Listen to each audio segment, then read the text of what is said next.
get this ready. Let's see. Roll call.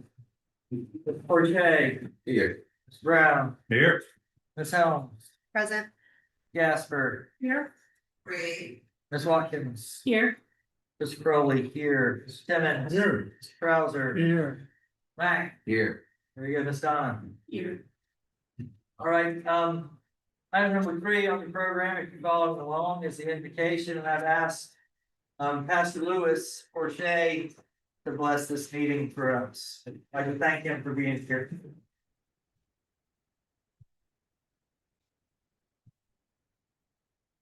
Father God, we thank you, we praise you. We enter into your courts of praise, Lord, because you're holy.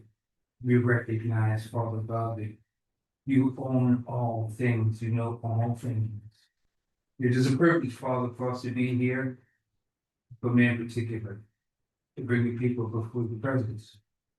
Now, Lord, we ask you in the name of Jesus, and we stand on your word, that you bless this mayor and this council and the administration and every family represented here, Lord. Bless this council, Father God, according to your word in Psalms. Bless them with wisdom, because wisdom is the principal thing. So you said get wisdom, and now you're getting get understanding. So we speak wisdom and understanding over this group as they minister the affairs of our town. Father God, we rebuke strife. We speak peace to this congregation because you will keep us in perfect peace whose mind is stable. If there's something, Lord, that's not according to your will, we ask you to forgive with your mercy. We ask that you bless these council members with the spirit of cooperation, communication. Let them do all things in the spirit of excellence. And if there's anything, Lord, that you would have us to do that we're not aware of, reveal that to us and make it so. Again, Lord, we bless you for being here. This moment is consecrated in time because we invited you in our midst. And so now, Lord, we speak a blessing over everything, everybody in all, every family represented here. And we mean to give you glory and honor. We seal this thing in the master's name of Jesus, and anybody and everybody that agrees with this prayer, do so by saying amen. Amen. Amen.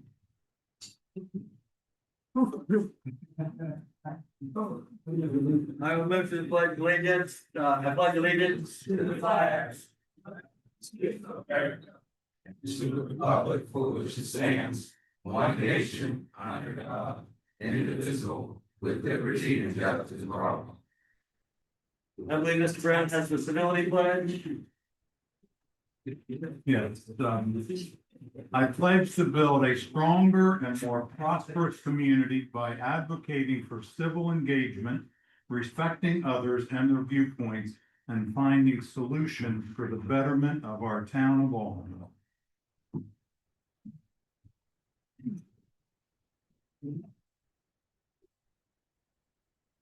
All right, I'll hear a motion to approve the March agenda.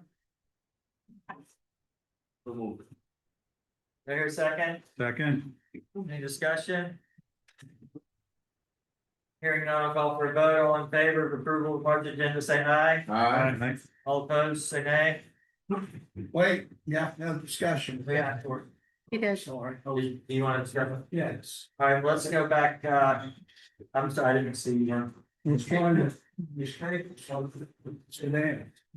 All right, so let the record show that, Councilman Crowder would like to, have discussion on, approval of the March agenda.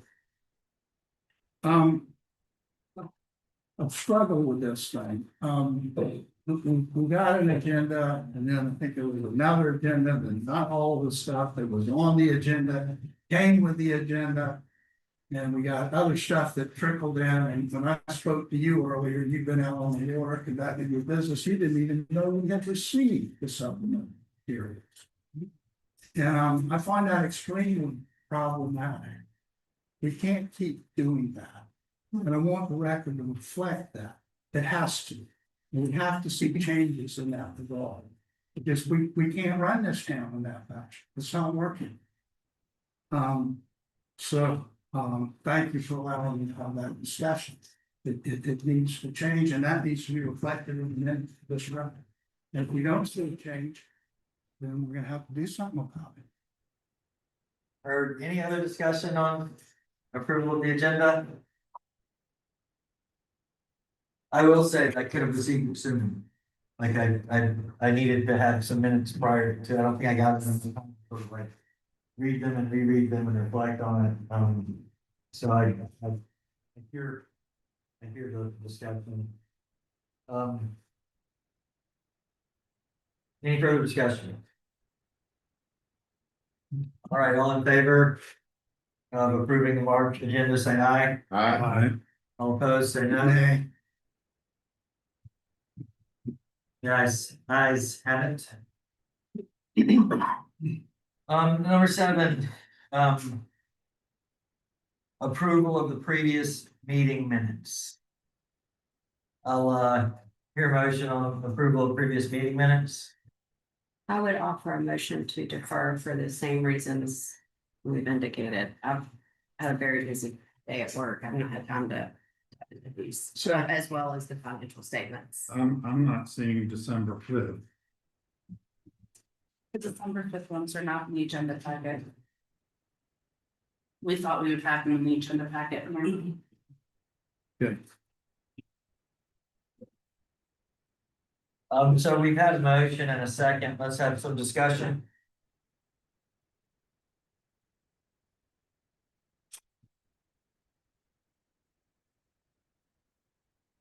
Anybody have anything else to say? No, I agree, but we just need to figure out how we can help. Yeah, I'm just not receiving information in a timely way. It just, I know, a couple of business days would be really like going to know in this. Are we still in discussion? Yes. Yes. Our ordinance is very clear. That's business. We are to receive minutes within 6 business days of the meeting. And that was put into effect when Friday was a business for the bank. I think anybody would understand a business day is Monday through Friday, excluding weekends and holidays. And that's a non-negotiable thing. We didn't do that. Previous councils before us put that on. So there is an ordinance that exists that gives some timing on this. What's it say, Matt? You know what that ordinance? 6 days. 6 business 6 days prior to this meeting? I say after, so the meeting occurs, 6 business days later, meeting minutes are supposed to be generated to council. And then when did we get these minutes? Today? Yesterday. Or yesterday? Well, What day and were we- we haven't gotten December 5th. Nor have we gotten minutes from the joint meeting with the Park Foundation. That was a council meeting. We haven't gotten minutes from that either. It's no way to run a railroad, folks. We gotta see some changes. So what's the, I've spoken with our town clerk because I do understand that we need to get this out in more timely fashion, and we have created a schedule to ensure to get this out in more timely fashion.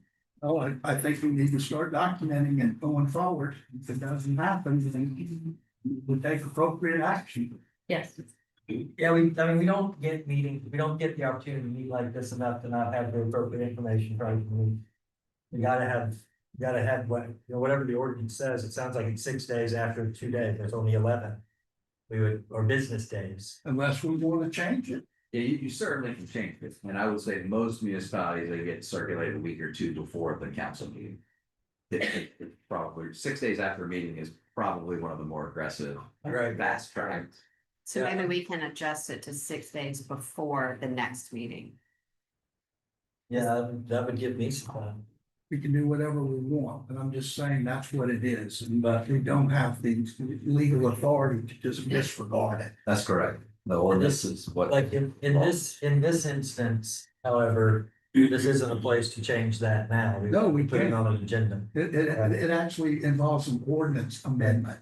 So here's where I think we are.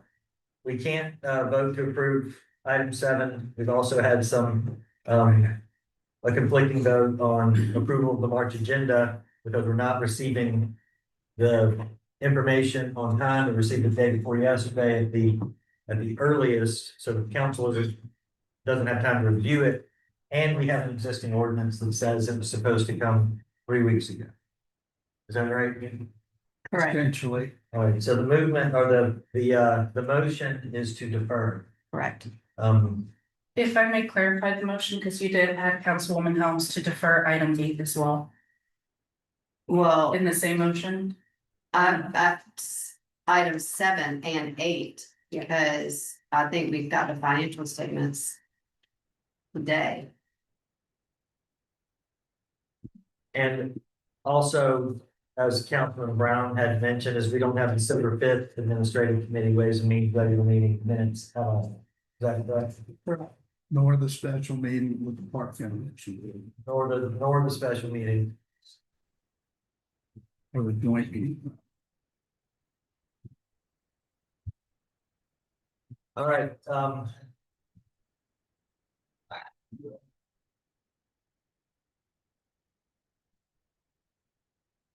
the motion is to defer Items 7 and 8, on 7 and I'll second that. We had Councilman Krauser seconding the motion. Oh, I'm sorry, I missed. any further discussion? I think we recorded what needs to be recorded on this difficult situation. Hearing no further discussion, all in favor of deferring items 7 and 8, the approval of previous minutes, meeting minutes, and the approval of previous financial statements, say aye. Aye. All opposed, say no. Motion carries. Number 9.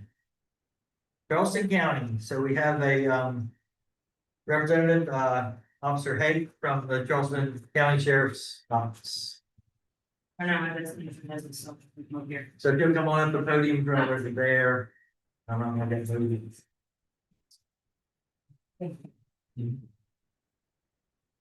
Good evening.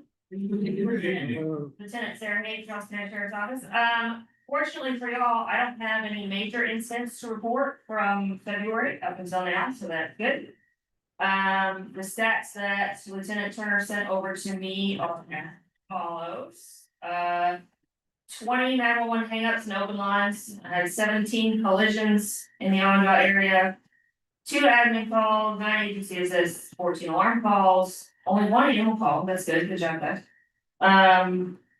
4 assault calls. 12 civil processor, 7 disabled motorists, 11 disturbances, 2 DUIs.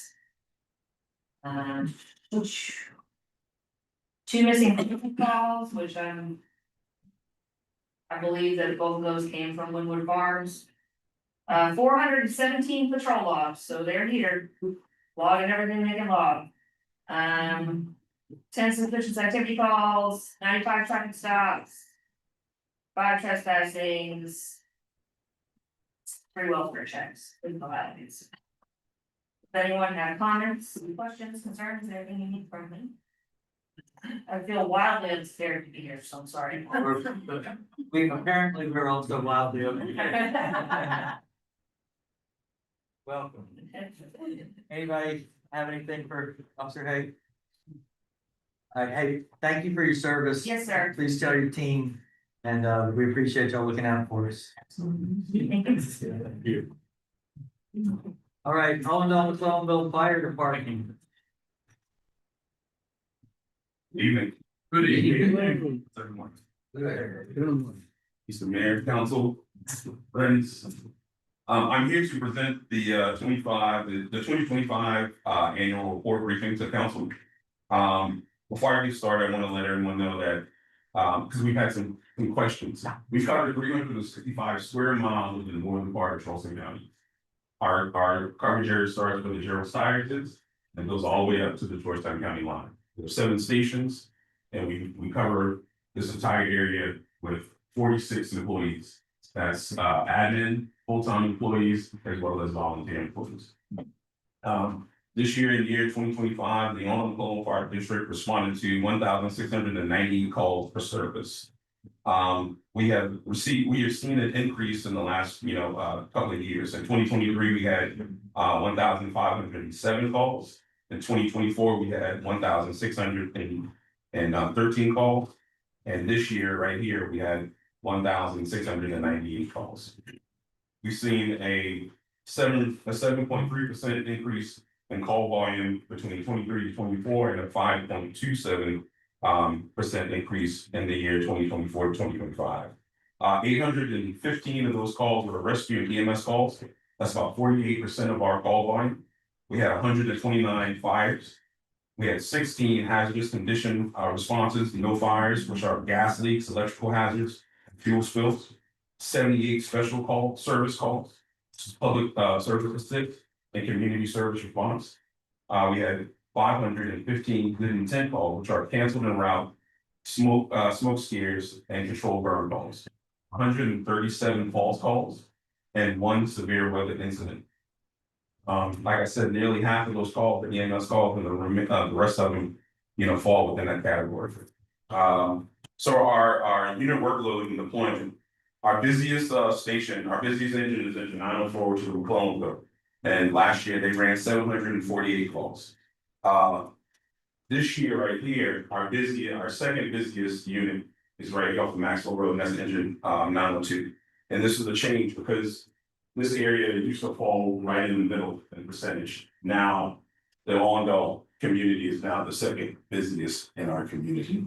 And then our third busiest is engine 905, which is the fire station right at the DMV. I'm sure some of you all are familiar with that station belongs to us as well, because we covered that lower end. Within our coverage area, we cover 2 towns and 7 communities, and most of those communities are settlement communities.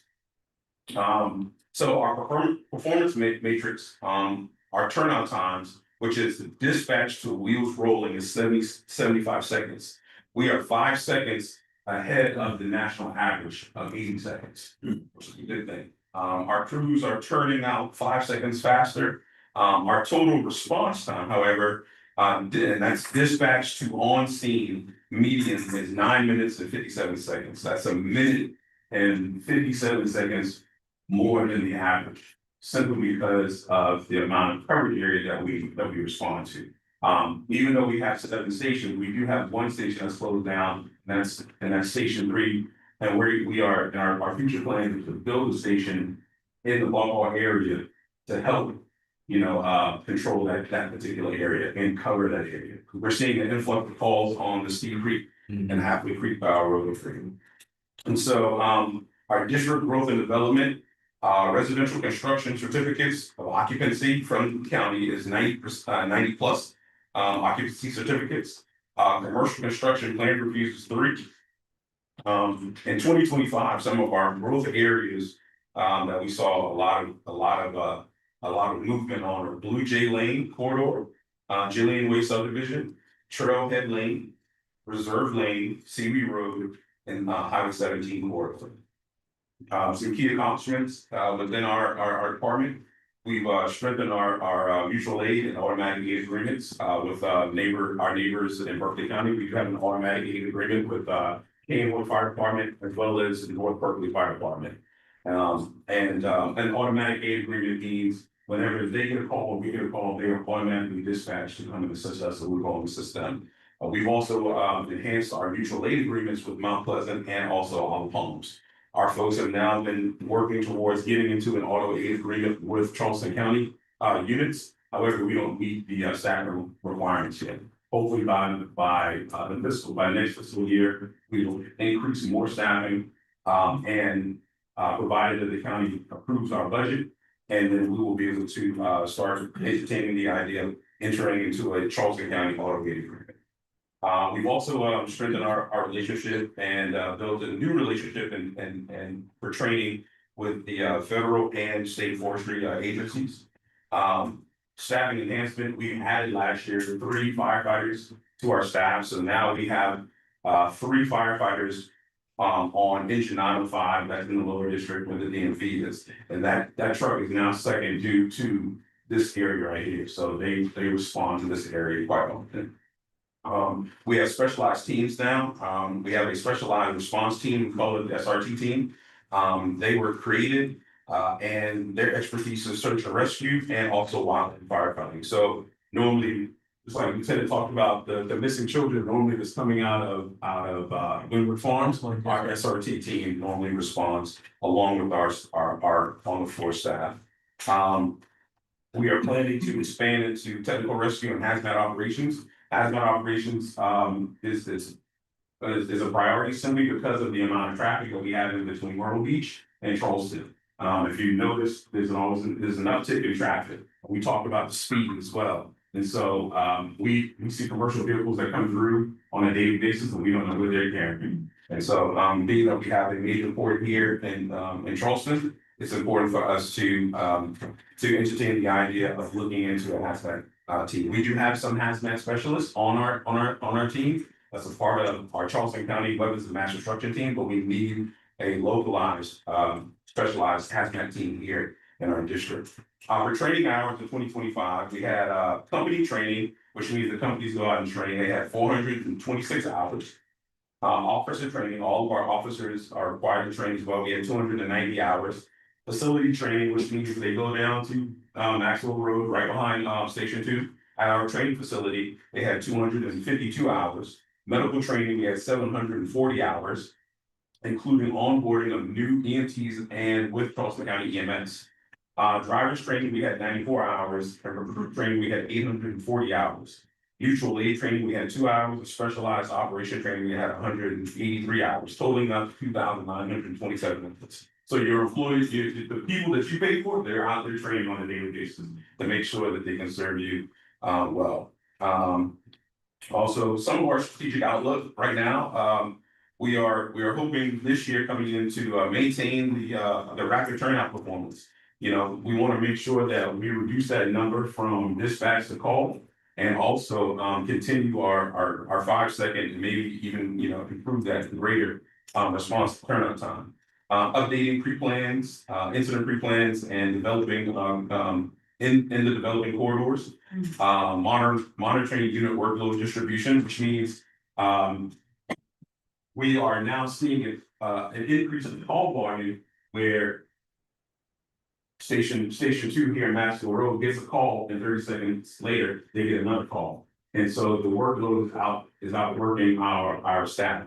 So we are working with Charleston County to increase staffing and also put more units on the street. Evaluating long-term apparatus and staffing needs. We do have trucks on the water. We were lucky to purchase a total of 5 trucks this year, 3 command staff vehicles, 2 fire engines. We just took delivery of a used but in very good shape Type 3 wildland fire truck. And so along with our brush trucks. So now our SRT team and any of our specialized folks have more equipment and capabilities to suppress wildland fires and mitigate situations as quickly as possible. So that's where we are right now here in our department for 2025, and we're looking to see what 2026 brings us. I do have some information I was asked a while ago, and I'm just now being able to report it. Folks had some concerns about Steed Creek and 17 intersection along with the CB Road and 17 intersections. And total within the 3 years at Steed Creek and Highway 17 North, we've had a total of 15 total incidents at that location. We had 4 in 2023, 4 in 2024, and we had 7 in 2025 at the time of this report. So in 2025, there was an increase of 75% from the previous 2 years. And CB Road in 17, we had a total of 25 incidents. We had in 2023, we had 5. In 2024, we had 12. And in 2025, we had 8. And so in 2025, there was an increase of 60% from the previous 2 years.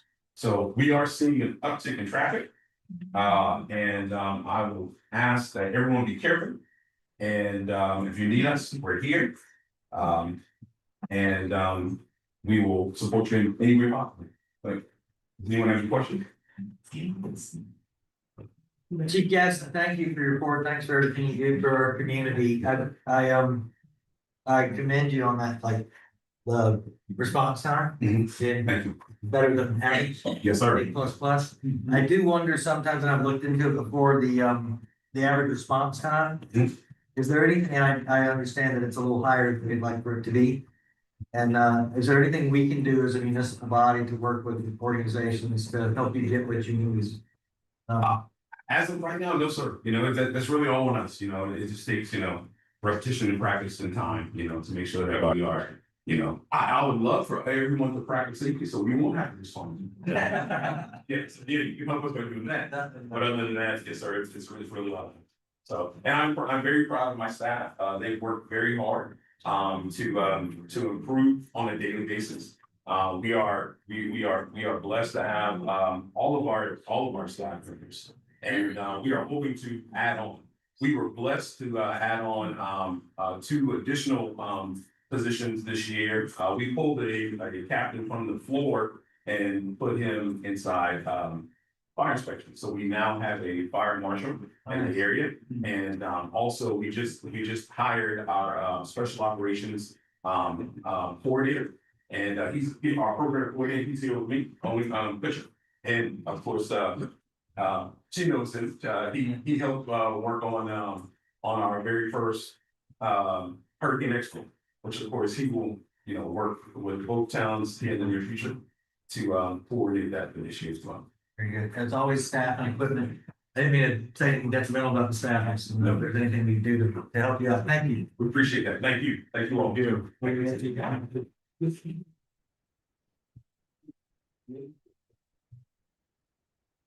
All right, gang, if you're following along, we're on number 9 of public comments, and we do have a new regulation for public comments, and there's some language on timing and the administrative officer, and then there's 3 minutes allowance to extend to organizations. The words in the ordinance sound like maintain a professional, respectful environment. Kindly redirect and terminate remarks that are disruptive, or do not pertain to the business of the town. Complaints or allegations involving individual town employees, with the exception of department heads or executive level officials, will be addressed through proper administrative channels, not in public sessions. Additionally, references to private individuals, including residents or non-public figures, are not permitted unless directly relevant to the matter under discussion and presented respectfully. Any exercise of discretion will be strictly fair and non-viewpoint based, reinforcing the commitment to hearing all voices. Which is new, which is a sort of new policy that we have, so I'm glad to be able to read that. I've got 2 lists for public comment. When you come up, please, you'll stand at the podium, tell us your name and your address, and then proceed. If you could follow those rules, we'll be happy to hear public comments. Miss Adrena Hamilton is on the list.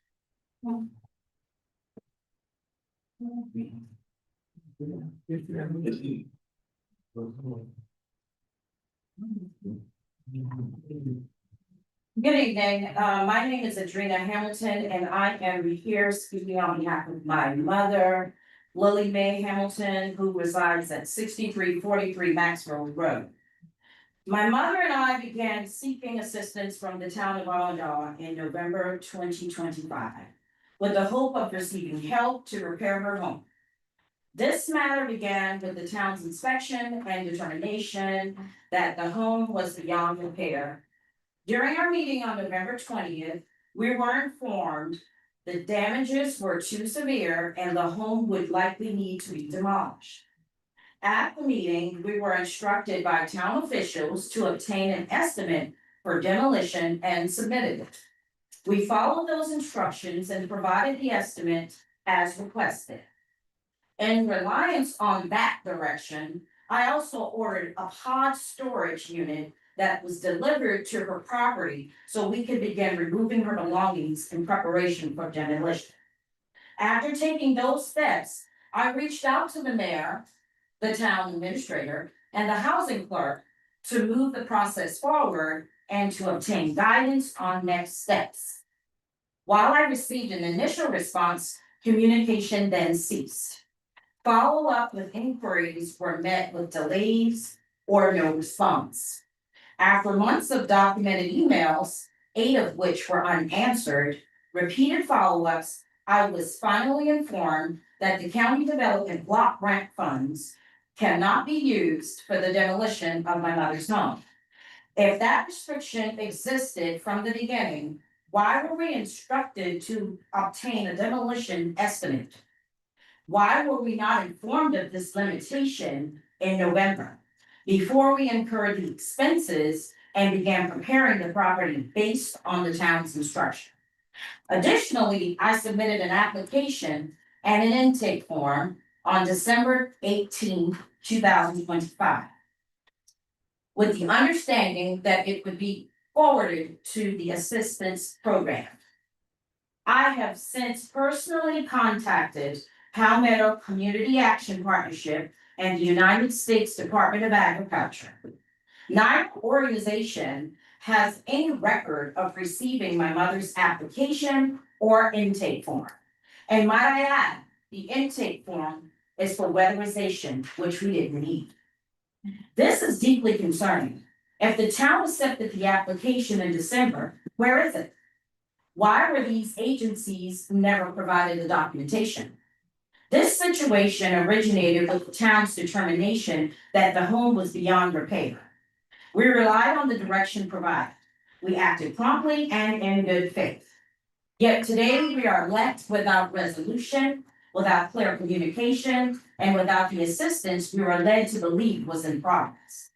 During the same period, our family suffered the loss of both my sister and my father within 8 months. While grieving, we have been forced to continuously chase answers that should have been provided up front. My mother is 82 years old and a lifelong resident of Allentown. She deserves transparency, she deserves accountability, and she deserves action. Tonight, I'm formally requesting a clear written explanation of what occurred with my mother's application submitted on December 18th. A written plan outlining what assistance the town will provide moving forward. Immediate corrective action to ensure her application is processed and submitted to the appropriate agencies. I recommend there be a revision of staff considering the longevity of the current, for it seems to have run its course. In conclusion, this issue began with the town, and we will require the town assistance to resolve it. We expect accountability and a definitive path forward. Thank you. I also have a list of timeline emails that was from November to March, where we discussed everything and it shows where no responses were given to me. Thank you. Thank you too. May we have that, please? May we have that document here? We addressed this. I have several if you need more. So. No. That, I think we deal with it in another meeting. All right, thank you. That was well said. We will give it the attention that it obviously deserves. Thank you. All right, Stuart White.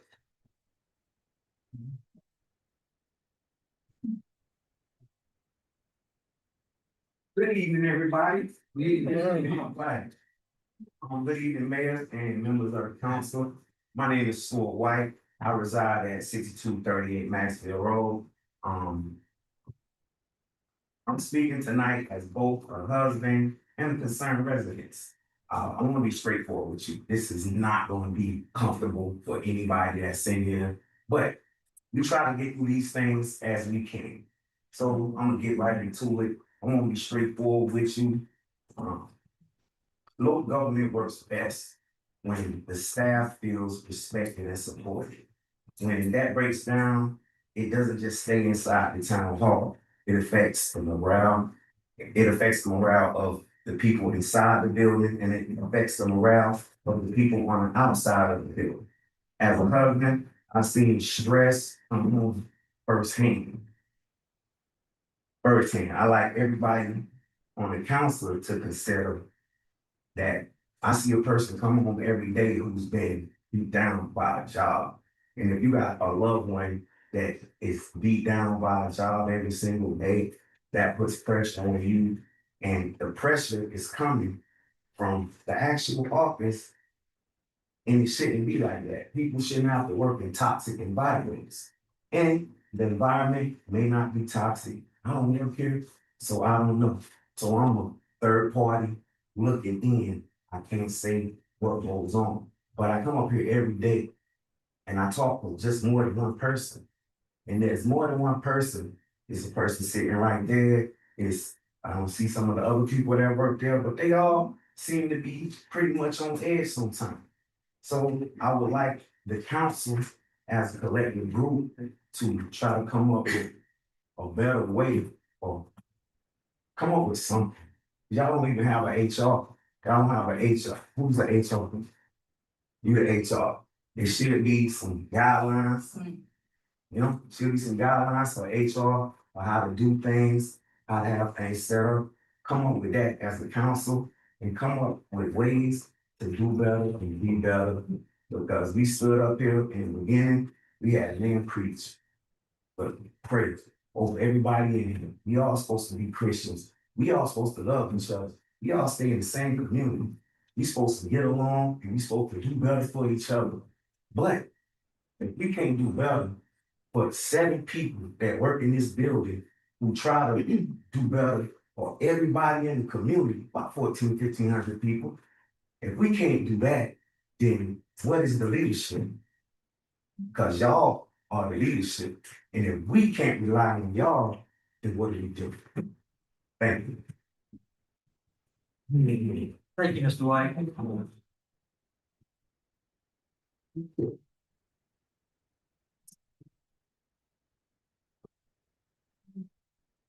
I know that took a lot to get up and say that, and I appreciate your honesty and appreciate the bravery for getting up. The voice is heard. Let's see, report from number 11, report from town departments, boards and commissions. The first one on the list is the Municipal Park Foundation Board. Good evening, Council Mayor. So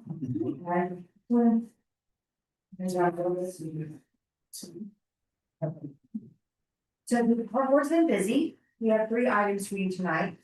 Our first one is the approval for the proposed park master plan. I know that we just saw you guys at the council retreat. I believe that was last week. You had a little bit of time to look at it. Are there any questions, concerns, or feedback on that master plan? I give you some feedback on it. I like it a lot. Thanks. I think it shows a lot. It felt like a change of trajectory or something. Just I was really impressed by it. I love the way it was laid out. I love the 3, 5, 7-year plan options. It all seemed reasonable to me. So thank you for doing the work. That's my feedback on it. Thank you. for doing that work. Should give Chris Scott a big thank you to our secretary. He's one behind a lot of the design on that. Good work, Mr. Our second item is request for. Order though, I think for the municipal park ordinance, the town council has to approve the park master. Thank you for plan. that. Yeah. That's how it's laid out on the agenda too. It's request for approval. So if y'all want to approve it, there needs to be a motion second. I hear a motion on request for approval for the proposal, for the proposed park master plan. Motion to approve. A second. Discussion. Good job. Good job. All right, hearing good job, I'll call for the vote. All in favor, say aye. Aye. All opposed, say no. All right, the request for approval of the proposed park master plan was passed. Let's see, it looks like y'all got a quote from Fast Signs. Yeah, we actually started with 4 different quotes, and so we went with this one because this was the cheapest. So these are 4 signs made of aluminum composite materials. Fast Signs was the cheapest at $775 each, and they will install them. The next price went up anywhere from $872 to $536. So it's a recommendation of the board that we move forward with Fast Signs for the Fast Signs for the signs. So that's just north of $3,000 for sign. Yeah. So yeah, I'll hear a motion to approve the fast sign quote for the park sign. Motion to approve. Here's a second. Second. Let's discuss it. What kind of, since they're gonna be outside signs, what kind of warranty are they offering? You know, that's a great question. I don't know the answer to that, but I'll certainly find out. They are made of aluminum composite materials, and it's my assumption that those are long lasting. So, And the design is already done? yes, there should be a copy in there in your. Gotcha. Thank you. If it doesn't turn out that there's a warranty that you all are comfortable with, I've been working on getting some quotes on outside signage for an interpretive project I'm working on in my other life. And I'll be happy to share that, the manufacturer's information with. Okay, thank you for that. So if that doesn't, we've used fast signs before for other things, so they did a good job, so. Hopefully they have a good warranty on the outside stuff. Any further discussion? Hearing none, I'll call for a vote for approval of the fast signs quote for the 4 park signs. All in favor, say aye. Aye. All opposed, say no. Motion carries. And then, ribbon cutting event, what do you have for ribbon cutting? So, upon approval, we have, an additional meeting to get all the details as far as, what we need. As far as materials, as far as pens and things of that nature, so, we want to get the date approved first before we move forward with more details. If that's makes sense. Yeah, and I thought there is, some media coverage. It'll be a short and sweet. Our park is open. We want them to know that it's open. We be potentially 11 to 2, just sort of, it was a few hours, so. So if we get that date approved, we can give you guys more details before the next meeting. Certainly a beautiful time of year, you said from 11 to 2. Roughly. That's Wednesday, the 18th. That's Saturday. Saturday. April, got it. Yeah, Saturday. so yeah, I'll hear a motion on that, so, for a motion on the ribbon cutting event on April 18th. Do I hear a second? Second. All right, how does that date look for y'all? It's coming up pretty quickly. Is April 18th open for everybody? We work on Saturdays, fine? Yeah, I do. I'll be at work, but I'll make arrangements, and that's my daughter's birthday, so I'm. Busy man. Anybody else have a conflict? Man, I hate to have to come to this one on the daughter's birthday. What's she doing, babe? Just. You'll be fine. This is why we didn't tell her it's for. You'll probably be there too. I have a charter that day, a great one of my favorites, but it's probably high time. Ned learns to do that trip. So if you're gonna make arrangements for work for your daughter's birthday, and arrangements to get somebody to do it myself. We appreciate what it is. Sounds good. I was gonna encourage you to add our state representatives to your guest That was list. our next point. Oh, Yeah, sorry. I'm saying additionally by March 9th, if there's any additional state representative or Yeah. additional want to invite, please let's get that in. State senators and And representatives. reps. Whoever you all would love to invite. But by March 9th at the latest, if there's anybody that we missed. If we could email it to parkboard@townhall.sc.org, we invite you if you would like to include, we do have a list. I tell you what, let's get this voted on real quick and then, so before we lose track, and so I think we have a motion, we have a second, we've had discussion. And what's up is April 18th for the ribbon cutting for the town park. That's right. All right, somewhere like Okay. 11 and 2. And that'll be a good way for us to remember Spike's daughter's birthday. All in favor of approving April 18th ribbon cutting for the park, say aye. Aye. All opposed, say no. I think I'm sure like figure it out. It's a good, Yeah, thank you. all right. And then you wanna talk about. Yeah, you want to talk about teas? That was it. That's it, okay. Oh, and, the Wagner family. Okay. Cause they let you guys, they lent us a meeting space before, They did, Y'all were- before we were officially, yeah. we've been at it for a little bit. Okay. Anything else, guys? Thank you for your support, we appreciate you. Yeah, very good work, and Chris, I see you back there, Mr. Rock, very good work. It's such a great effort, and I couldn't be more proud to be looking forward to a really exciting. Thank you for what. Yeah, we have more things coming, All right, yeah. great, very good. Ladies and gentlemen, Park Board.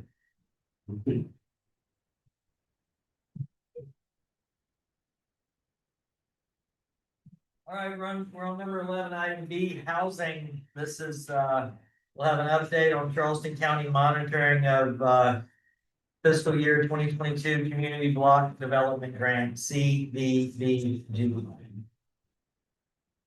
Thank you, sir. So at the last month, Donna noted that Charleston County was going to monitor our PY 22 community block development grants. There were 4 completed projects. They looked at all of the 4 folders over 2 days. They also of the projects that fall under PY 22. They are currently reviewing, there was only 1 technical assistance with the files. It was related to Ayers property. That was just for future reference. That wasn't a ding on us. They did not have any findings in any of our folders, so they were all complete and concurrent with Charleston County guidelines. And that is all. Any questions for the county administrator, Ms. Pearl? Do we get a report from them? We too, they should be submitting it to us. The last time I spoke with Latoya was in 1 to 2 weeks. For their official report that we can provide to the council. Okay, I'm sure we get that when you receive it, please. Yes, sir. Thank you. Any other questions? I do have. Ms. Thompson? When we met with, excuse me, when we met with Latoya. On Teams, one of the questions that I did was about us being able to pay for the demolition. You were on the line. Right. She said she wasn't sure, but she would check on it, because years ago, we did pay for demolition. But she said that has since changed. We no longer pay for demolition because CDBG only pays for repairs. And then Catherine called her again to ask her, could we pay for the demolition? And she said, no, we could not. But we wanted to make sure, because we used to pay for that. That was something that we took care of. But they have since changed a lot, even with mobile homes. And she said, no, we could not pay for the demolition. I do recall that meeting. I've got my notes right here. If I had to go, I could look it up specifically, but I remember that Latoya was new in her role as well as getting used to changes and making some changes. There was a dollar amount that they would pay up to. Do you remember that? $20,000. It's like $19,999. And I remember asking the question, can you pay that on a larger bill? Remember, like, if it's a $30,000 project, did you pay the 19,999 or the 20,000? And then we would find another way to make up the rest. Do you remember what she said to that? She said, no, because most of the time when we go into a project, it always ends up being more than what you thought it was going to be. Because when we look under a floor, once you pull it up, it was going to be more than you thought it was going to be. Termites, more rotted than you thought it was. So it's never going to be just the amount you thought it would be. Right. I remember we talked about floor foundations. They like roofs but they don't like foundations, and there's one other thing they don't like. They don't like roofs and they don't like Maybe roofs, but I'll look at my notes, and I do want to get back with, can you give me remind me of the date of that meeting, so I can find my notes afterwards, and I'll look those up. There was. As soon as I get back to my desk. Okay, great. Anything further? Any council got any questions about the community block development grants? All right, let's move on to C, planning, update on planning commission's recommendation for ordinance 2026-04 through 2026-07. Good evening, town council. I'm Daniel Harris, town planner. Before I begin about those recommended ordinances, I'd just like to say the Board of Zoning Appeals did not meet this month. There was no applications received for any variances, special exceptions, or appeals of administrative decisions. The planning commission met 3 times, twice in February, once in March, earlier this week. The planning department did host a Be Septic Safe seminar community training on septic systems with the Folsom Extension. We had a really good turnout. Town staff have began an at-home community survey for individuals to fill out to learn more about their septic system and to see if we need to schedule another community training session. But in regards to the ordinances up for public hearing on April 2nd, we talked about these last month. Those are the tree preservation ordinance 2026-04, the waste and water disposal ordinance 2026-05, the lighting regulations, which is 2026-06, and then the wetland protection ordinance revisions, which is 2026-06. Yeah, I didn't answer any questions about those. Planning Commission has made final recommendation on all of those for approval with amendments. Those amendments have been posted online. We have the first version copy as well as the Planning Commission recommended versions. The recommendations are shown in either magenta or like a hot pink for your reference on what's being proposed by the Planning Commission. And there's also 2 other ordinances up for your consideration this evening for first reading. I'd be happy to touch on those during that agenda item. Or if there's any other planning questions, I'd be happy to answer them. I have a comment. Well, good. It would be helpful to me, I don't know about everybody else, but to describe these other than just by reference number. So here we have them on the agenda, and I doubt anybody here could tell you what they were about, just from the number. But you explained it. What they pertain to, and that would be most helpful to me, and I assume everybody else, if that was reflected on the printed agenda also. Just a comment. In reference to the ones that are up for public hearing. Yeah, the ones that are under number 11, C, little Roman numeral 1. Yeah, so those were approved for first reading by this body. Those were either approved at the January town council meetings, I believe. So y'all have reviewed those ordinance. The changes are now being proposed at public hearing. I did provide those versions to y'all directly. Right. I'm just speaking to what the reference is on this agenda. I think I'm tracking like 04 is trees, 05 is wastewater, 06 is 07 is wetlands. But you wouldn't have known that unless he told you. Right. You couldn't have I think recited. that's all he's saying is like, instead of just having numbers. I can go over each ordinance. No. No, Just saying. You're just saying, next time on the agenda, include the title in addition to the ordinance number, so he knows what the number reference is. Yeah. Thanks, Matt. That's why you get paid so much money. Translate. Anybody got anything, Mr. O'Hare? I think everybody continues to be really proud of the work that you're doing and the work that your committee is doing, and we hope you keep it up. We have a very good staff in the planning department and a very dedicated planning commission. We've had some late nights and some very good discussions, so I look forward to the public hearing. Some long meetings, we've had some long meetings. You plan on taking up zoning soon, was that correct?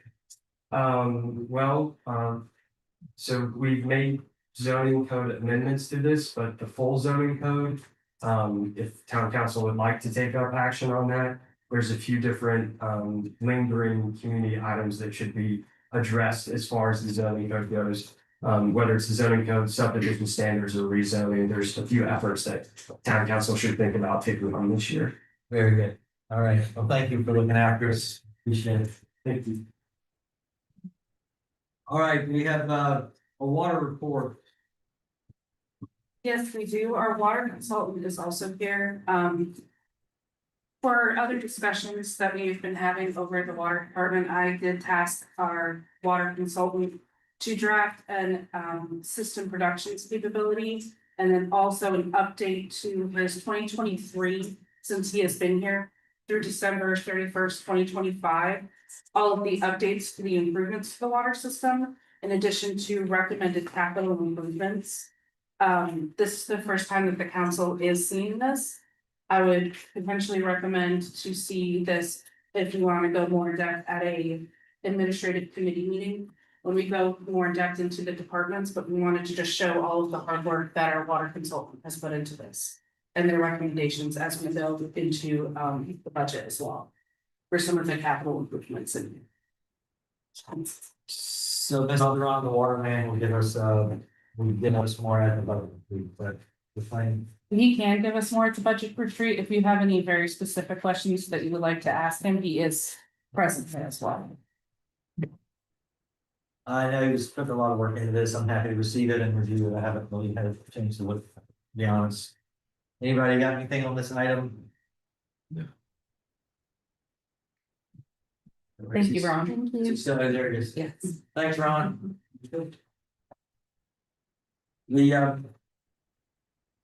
Let's see, number 12, the town administrator report. Thank you, sir. I'll start with unfinished business. So the HVAC project is moving rather nicely. We are currently in our electrical portion. Soon, as you can see in the building here, that we will have a new split unit so that we'll have proper heating and air in here. So it won't be as cold in the winter or as hot in the summer. In order to kind of reach this to completion, I was notified by our electrical contractor on Tuesday that with Berkeley Electric, they will need to shut the power down to this building. When they do that, it is actually going to be a maximum of 2 weeks that we will not have power. Best case scenario will be 1 week without power. I've already been talking with staff of different projects that we can do during this time. And we need to adequately notify the public that the power will be off. What they're going to be doing is connecting all of the new equipment that's here, so all of the ductwork in the attic. And then the 2 units outside, and then the 2 mini splits that we have, one in here and one in the planning office, because there's no attic space above it, to our electrical panel. And they're also upgrading our electrical service and changing out this breaker box and the breaker box outside. That's a lot. That's a lot. So they're estimating, best case scenario is a week, but they told me approximately 2 weeks, because they're in tandem with Berkeley Electric. This Berkeley Electric has to connect the new power pole to it as well as a boiler and have all those wires. Yeah, that's when I talked to the electrical contractor. It is a lot. It's like a new 400 amp panel, I think, and that's a lot. And the up to 2 weeks was, she had said it was dependent on weather. I think they gotta have the right weather for it or something like that. They can't do electrical work when it's raining outside, because most of the work is going to be outside. Even hearing all that, I wonder what we do about conducting the business of the town. Without having had much time to think about it, I do know the Seawee Environmental Education Center is a federal building, and I'm sure the U.S. Fish and Wildlife could be contacted to ask if that's an appropriate place for us to set up shop, or the Seaway, or the COG, or something like. What's the plan? The plan currently right now was to go into remote operations, but also update all of our filing that we currently have. Been a bunch of different files need to be kind of tended to and organized so that we can find them, and then also set it up to scan everything.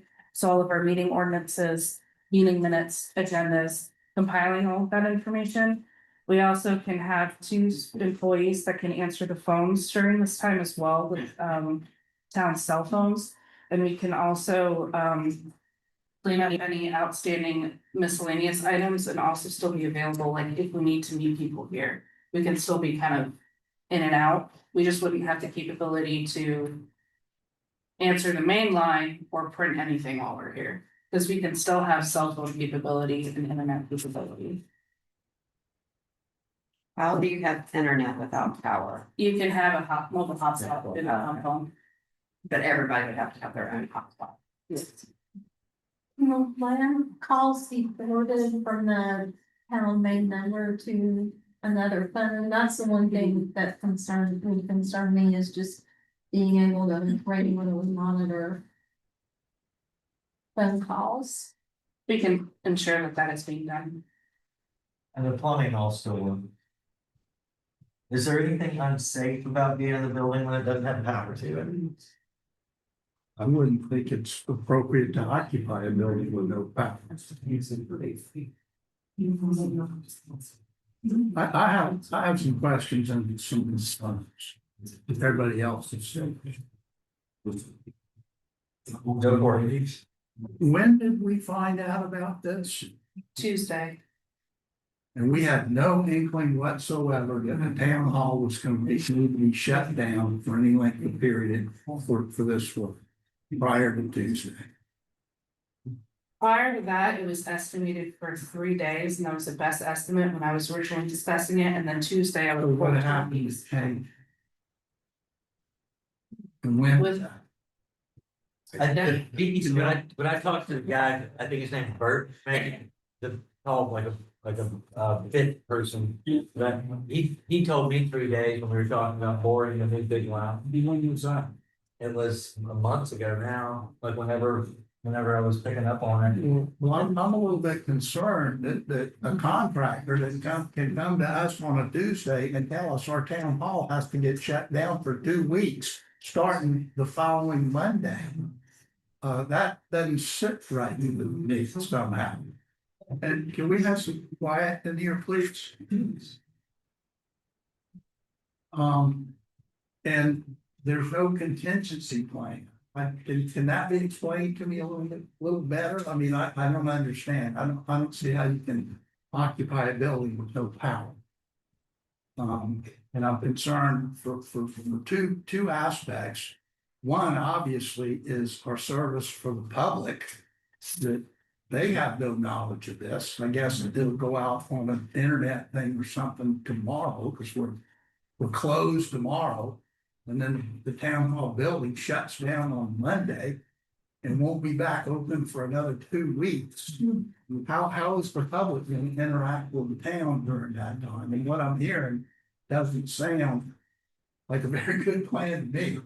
And the second thing is, with respect to the employees, I mean, what is remote?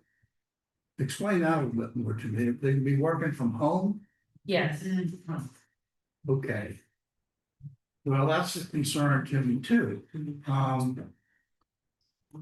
So I would suggest that you try and find out something that would happen in the interim of that 2 weeks, so we can do better than just tell the public, sorry, we're closed.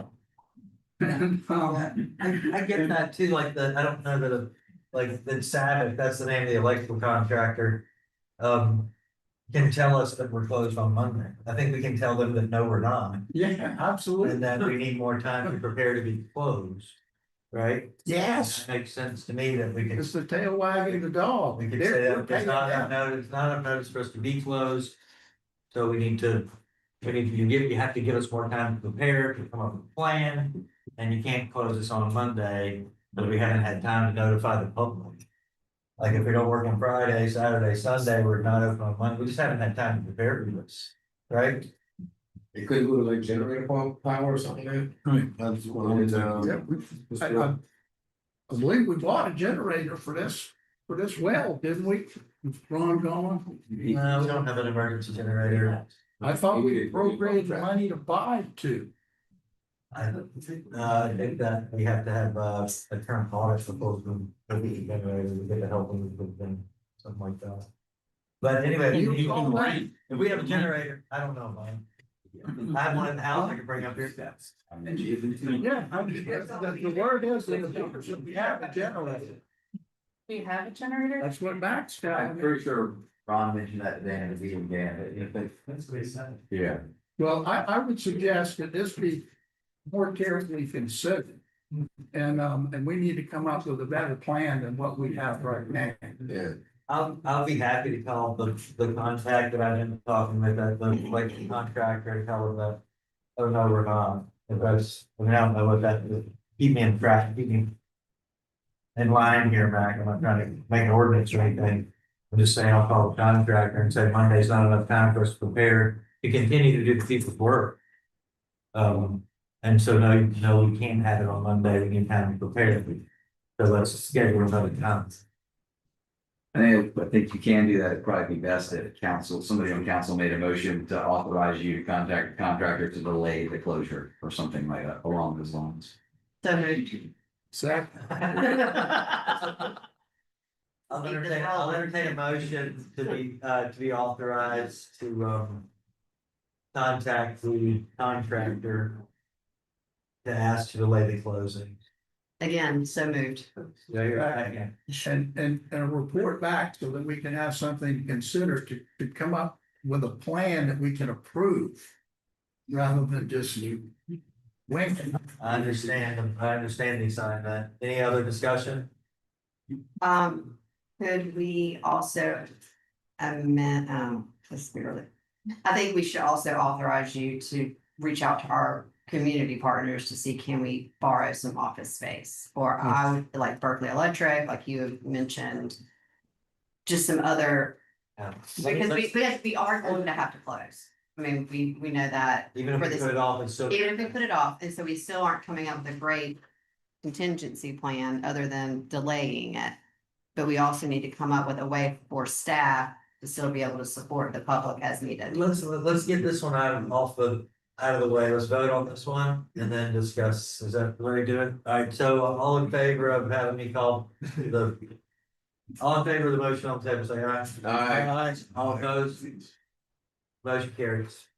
All right, so what you're talking about is getting in touch with some community. Making community another partners. motion to authorize you to reach out to community partners to provide office space. I don't know if you can see if there's somebody who knows them better, maybe they should, and I'm not sure. I don't work at the environmental center every day, but.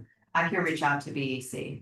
David, I could find out, and there were some, like USGS had set up some office space at the complex office, and I don't think they're there anymore, so there may be some extra desks there, but I can reach out to them and find out. Excellent, and then I'll let you know. what did you think about the COG? There's a cog in North Charleston, there's a cog in Georgetown, and it's quicker to get to Georgetown than it is to North Charleston from here. There's Charleston County Library has office space as well, or meeting room, rather, not office space. But you have to reserve it, and of course, they close at 8 o'clock at night. But they do have large and small meeting rooms. The Wando Library has a big meeting, as big as this, if not bigger.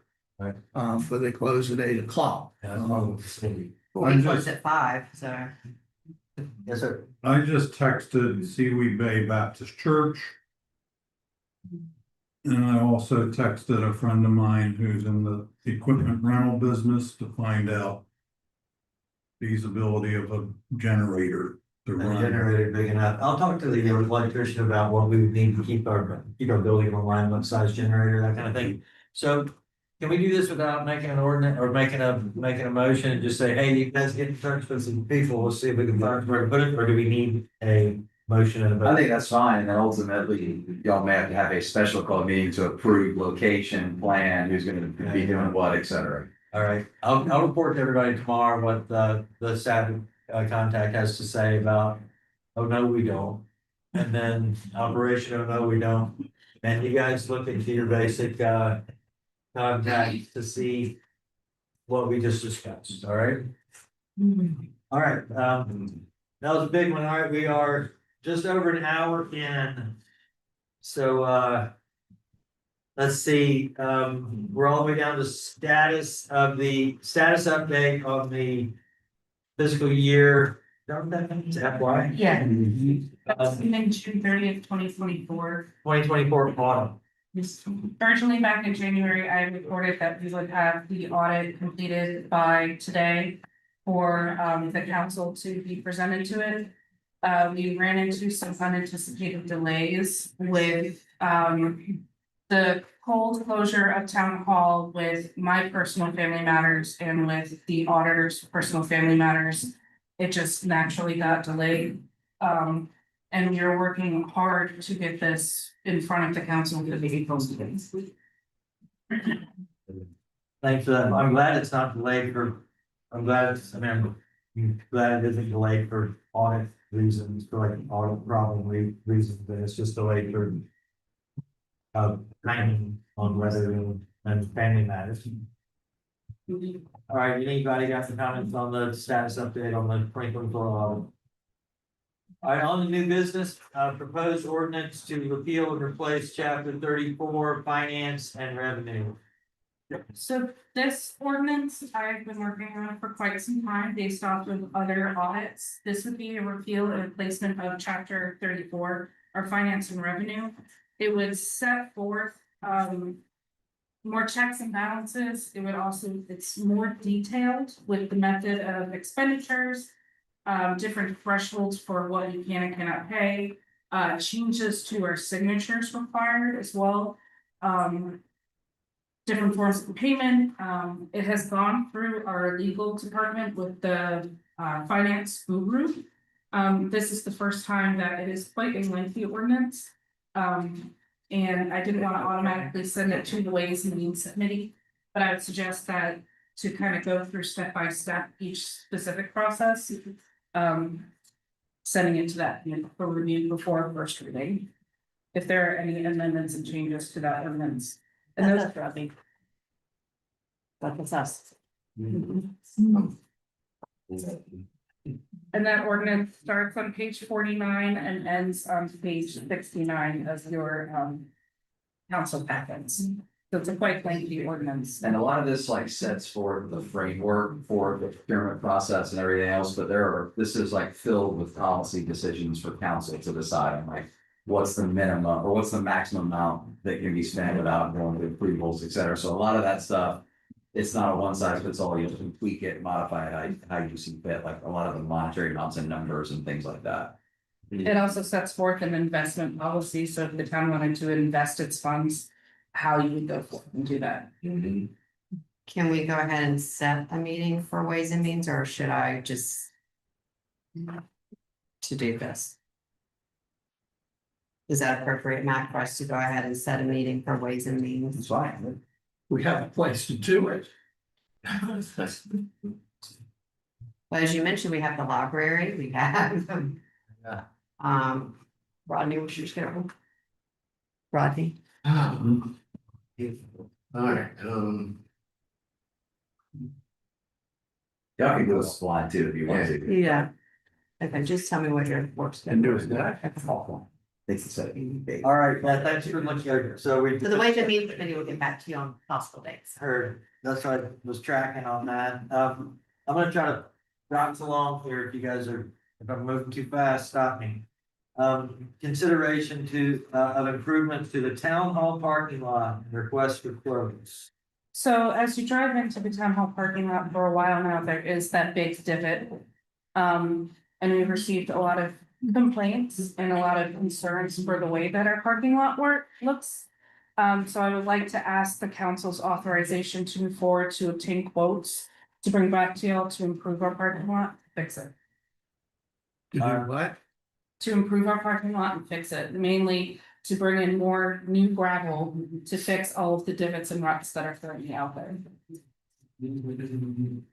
I would like a little better description of the scope of work, to tell you the truth. So it's greater than the big hole when you pull in. It's a treatment. Well, yeah, that's obviously a problem, but. Well, I think the scope of work would be something to discuss with them.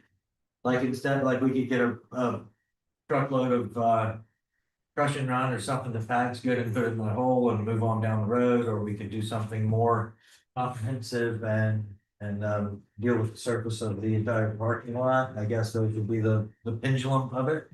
And my only consideration that we make sure it's porous surface and that the water can flow through it like. That's not crush and run. What you got, Ms. Holmes? I took that as an inherent that within the quote, they would provide us a scope of work, because it's not my wheelhouse to tell someone how to do our parking lot. And so I just assumed that they would basically present us with option A, option B, option C with the amount, and then we decide what we're willing to invest or what we're able to invest. I like that. Instead of making it something separate, that's usually what they do, is they come out and tell you. Yeah. Yeah, I think an itemized quote, so going. Or with options. Yeah, just doing the, option A would be just fixing the hole, option B would be greater than, option C would be greater still, like that. That's a good idea. Alright, so I'll entertain a motion to request that Catherine, that the town administrator, consider, will receive quotes for improvement of the town hall parking lot. So moved. Second, Second. any discussion? Yeah, we, I don't know, we need to know what we're doing. This, like, I remember before we appropriated some money to do some work in the park, and that, what that entailed was cutting down all the cattails around the pond, which I don't think anybody expected that to happen. So, we need a good description of what's gonna happen. If he's just gonna put some gravel and some potholes, then we need to know that. If there's, So you, do you want different language in the motion that we get us, like, or? I don't know how to go about doing that. I just wanna make sure that whatever it is that comes up, it's gonna come back to us. And we need to have significant enough detail that we know what we're voting on. Well, that was the motion, because it included, I asked it to include a scope of work with various packages. Yeah, Go and inspect. yeah, thank you, scope and spec, that's the word I was missing. Get different quotes from different, more than one person. Say, Right, exactly. I'll do it this way, this one, he's gonna do it that way, and we'll. Do one best. Yeah, that, you know, having some kind of position that's like a facilities operator or ground person or something, even if it's part-time as a consultant or something, but there's an awful lot of this work that seems like it comes up and we're all, The shoe buddy. yeah, like that. That's you. We actually had one once upon a time, and he ran the water Any system. further discussion? Thank you all for coming. Important. Any further discussion on the motion? Hearing now, I'll call for a vote, all in favor of getting some itemized quotes on what's gonna, how we can fix our parking lot, say aye. Aye. All opposed, say no. Alright, the motion carries, approval of demolition of ramp leading into town hall as it needs to be code compliant with the electrical upgrade. At the January meeting, the mayor noted that the current ramp leading into town hall is not code compliant. Meaning that it doesn't give at least 3 foot of clearance between the electrical meter and any of the electrical equipment that is currently outside. In order to pass the electrical inspection and continue to get the project moving, the ramp has to be torn down. I had received a quote for 2 gentlemen to demolish the ramp. Hold that up. 2 men for 8 hours to demolish the ramp with a dump trailer and 2 trips to the landfill. To complete the work, the total price of that quote was $1,890, and that would include the 2 men, their hourly labor, the dump truck, and their trips. Is the ramp in bad shape? It's too close to the 400 amp breaker, the inspector won't pass it with anything that close to it. Well, my follow-up question is, if it's not in bad shape, can we repurpose it to donate it to a house that might need a ramp? Or is that too complicated? I'm not big on landfill things that could be repurposed. I don't think that's what, I don't think that, I don't know, I hear me either. I don't think that's the kind of ramp we want, like, if we're gonna do a ramp install for somebody, I think we should use brand new wood. Okay. So I can we, ask him though, when he is taking it apart, if he could look at pieces of wood, if it could be done with it. And it might be someone just needs like a couple of boards to fix a ramp. I mean, I'm not saying like if someone wants to come and grab some It's pieces, not a great. it's not, that's what I was asking, is I think it? he's gonna go after it with a sledgehammer and chainsaw. Okay, Yeah, that's all I needed. for all this money. Yeah, but yeah, good thinking, but it's not a great job. Look, I was gonna do it myself, but it's too late for it. So it is code compliant with respect to the design specs for handicap access. It's wide enough and It's just too close to the power. It's just too And close. it's because we're getting new power, or it never met it to begin with. I think it can't, like, according to the specs for the schematic drawing. For the new 400 amp breaker, So this is because of something new, it went, because we just didn't do it right. if you wanna see something that looks real scary, look at this wall right here and ask yourself why. It's like that, so, yeah, it's not, I don't, to my knowledge, Okay. it's not, something that. All right, so. So we're not gonna have a handicap ramp. I think that's the discussion is what do we do in the meantime? We need you have to be handicap accessible, so we gotta get some ramps. What's safe, how do we? It's, the way I understand ADA is this, is. Whatever's available where someone in a wheelchair or somebody's mobility challenge can't go. Also has to be available somewhere they can go. So what would somebody come into the building for? If it's to pay a water bill, then we could potentially take a payment here. And given those doors are big enough, what's accessible in there could be in here, but what we don't have is a bathroom. Yeah, that's the only place there's plumbing. So we would. So it has to be there. So it would have to be unless we got a handicap accessible portalet or something, but I think we just gotta put a ramp in. Gotta figure out where to put the new ramp. It can't go there, but just meet the distance, the separation requirement from the meeting. As long as it's 3 foot of clearance, it can still go there. Well, is that possible to do? We can't, we just move the whole ramp over, you mean? No? That physical ramp, no, I don't think that you can move it 3 feet and keep it all together. Yeah, it's kind of not in great shape. It's lived its life. So, I mean, we probably need some kind of plan to not get cited for being handicap non-compliant before we get rid of it. I would think, I don't know. That's asking for trouble. This can also be in tandem as we postpone the status of the shutdown. We also provide an adequate plan for the demolition and an adequate solution. It's yet another reason to postpone the show. Cause that was gonna be my suggestion, could we do them in tandem? But I also understood that you already had 2 quotes. I do have one She has quote right one now. quote. She has from one- two guys.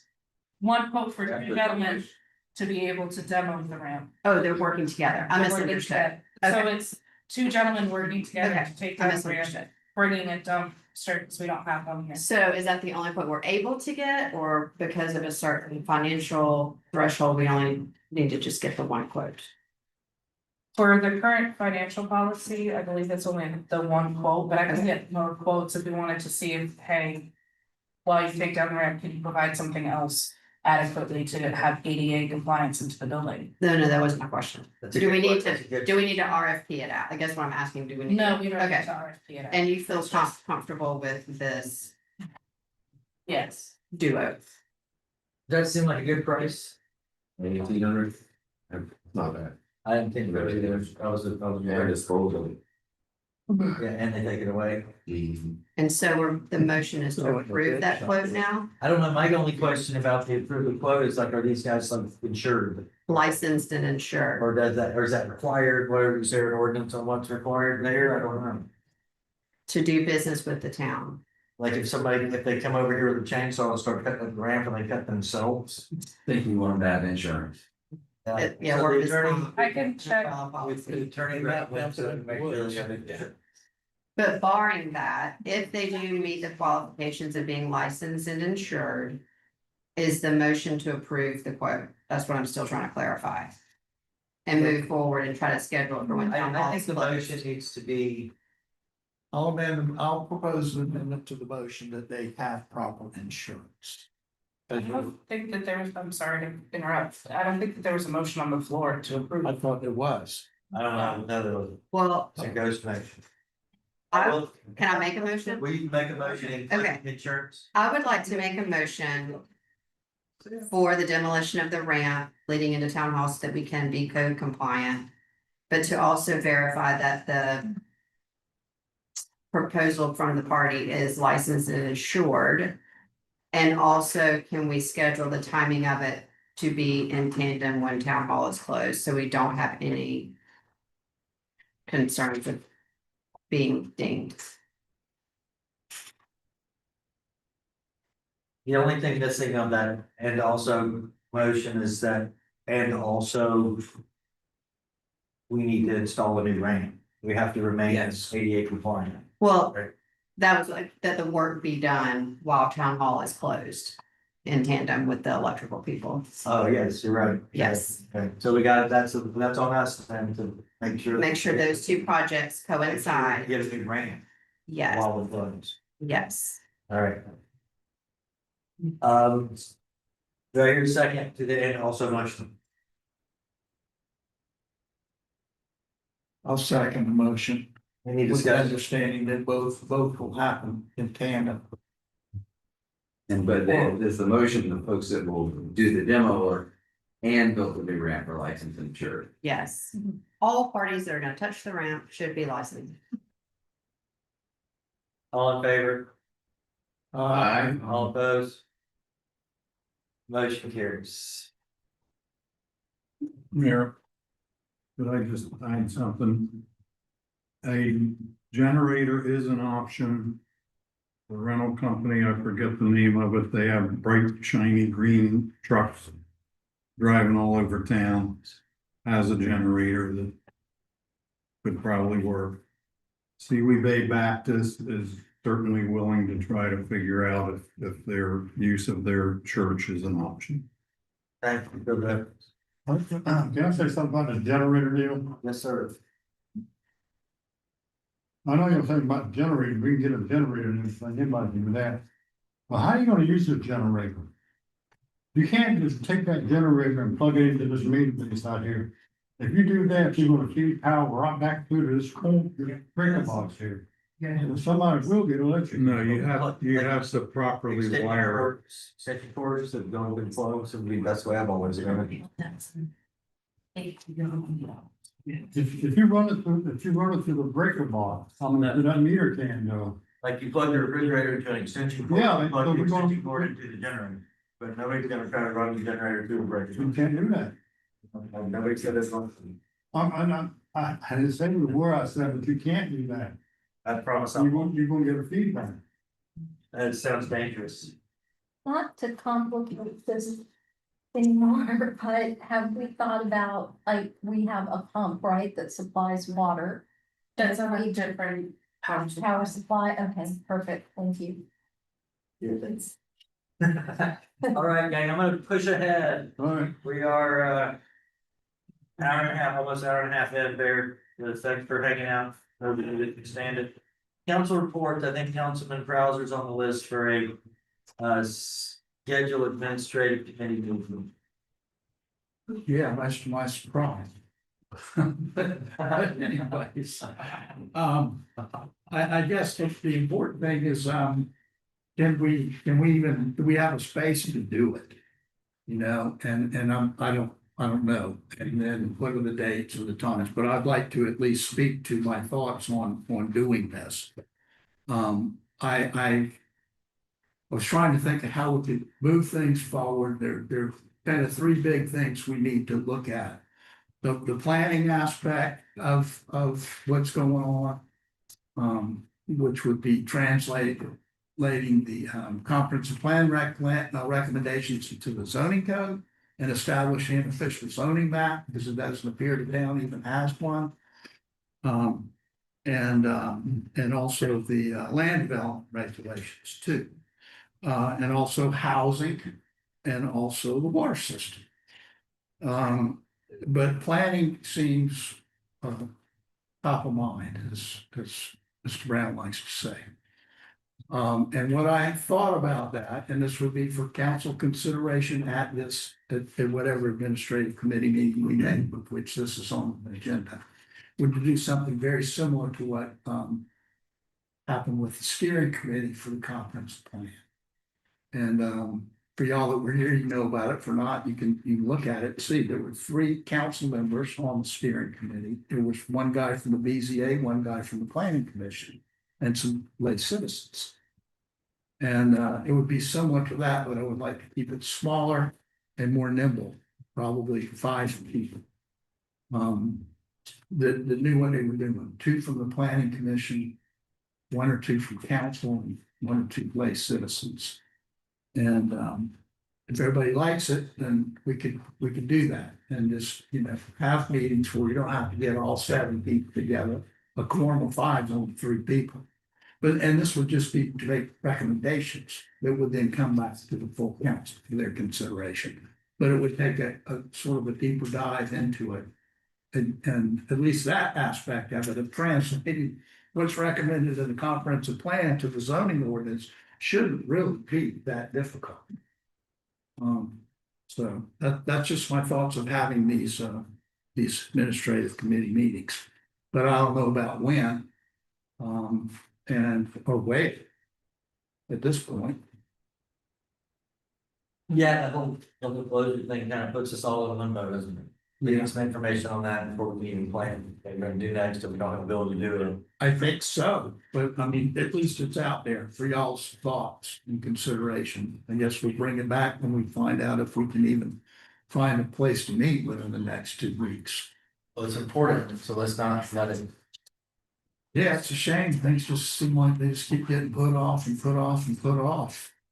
So it says here, schedule administrative committee meeting. The administrative committee has met before. So how is this different? The administrative committee is all 7 members. Council, But we've met. yes. But So this would be, different. this would be a special ad hoc committee, blue ribbon. Okay, so it's not the.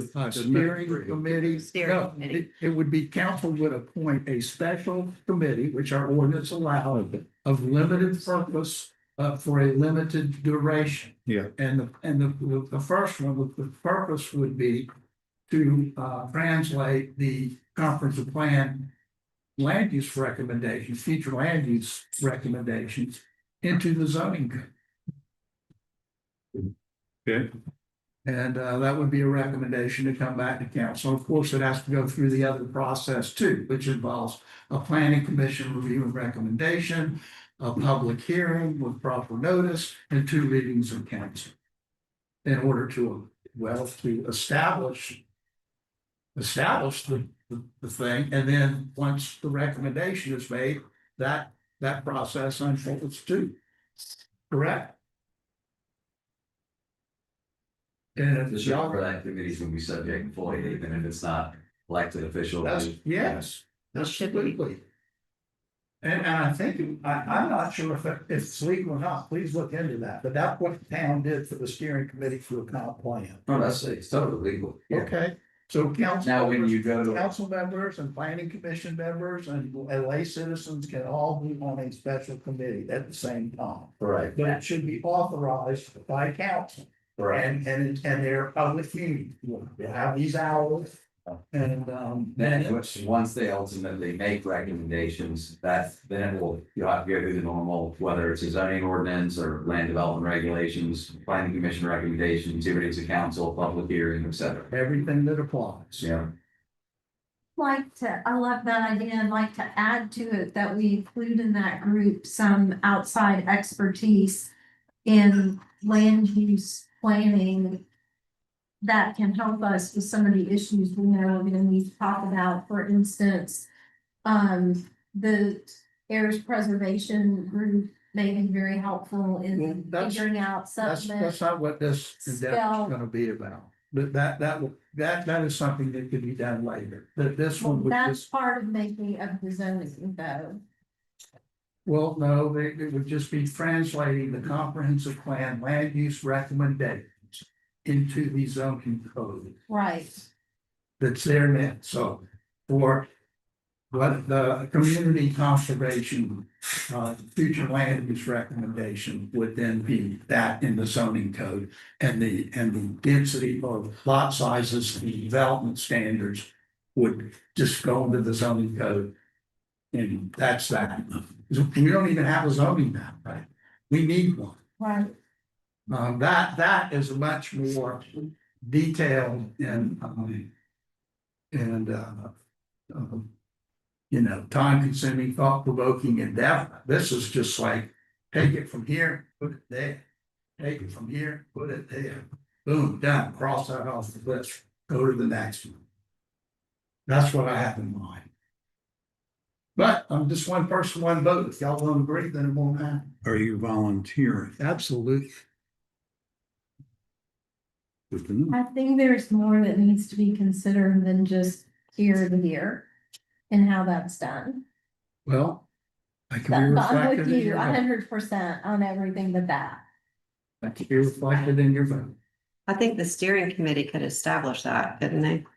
That's what I was thinking too. It seems like we're into the weeds before we have Yeah. anything. Correct. Like let the committee, Right. let the planning person, the BZA representative, the council representative, couple of citizens. But there are two people on the planning commission that I'd like to be on. Well, I'm just saying, like, to let you guys meet, figure out your scope of work, and again, they're just gonna be making recommendations, like, you don't have to vote. For what Yeah, they're doing. I mean, if we're doing that work, I think we should do it right. These recommendations would be to the planning commission. It's a zoning ordinance, you have planning commission, then 2 readings to council and a public hearing. And look, y'all could adopt these and then a month later amend them too. So that's what's good about legislation is you can always change it. Or bad. Or bad about the work we've done. So this was just to hear your take on it. We trying to. Correct, yeah. I mean, you know, we can't do anything if we don't know. If we got 2 weeks ahead of us. We're not, are we trying to hear a motion on this or are we just hearing the information? Just hearing it for information, unless, you know, Well, if you want to go out beyond 2 weeks and schedule an administrative committee meeting. I would recommend that because we're not gonna meet again until the 1st of April, like. Okay, well, let's do it. Well, I think what we're doing is just approving. The creation of this, are we not? Well, I mean. It's gonna have to be approved by the council. And we can't do that now because it's not on the agenda. Correct. Right. The agenda is just talking about Okay. scheduling. meetings. Okay, so then let's just, why, okay, so now I'm confused why we gotta schedule a meeting if we don't have the committee yet. Yeah, let's. Well, I think what he's saying is to schedule an administrative committee meeting to appoint this ad hoc. Appoint the steering, yes, Correct. all in for Right. that. You don't wanna punt this until we know when our building's gonna be available. Up to y'all, I'm not in vote. I'll do whatever the majority of the folks want. A meeting room comes to mind that. Could seat 10 people at a boardroom side table and it's as close as. The intersection of Seawee Road and 17. Yeah. And then I don't know for This could be- sure, At any time of day or any day, it doesn't have. it depends, I mean, he has. Oh, I mean, as far as we're concerned. Right, yeah, I don't, I mean, this whole shutdown is an unknown, I don't think we can. Plan for an unknown and. Unless we go beyond it.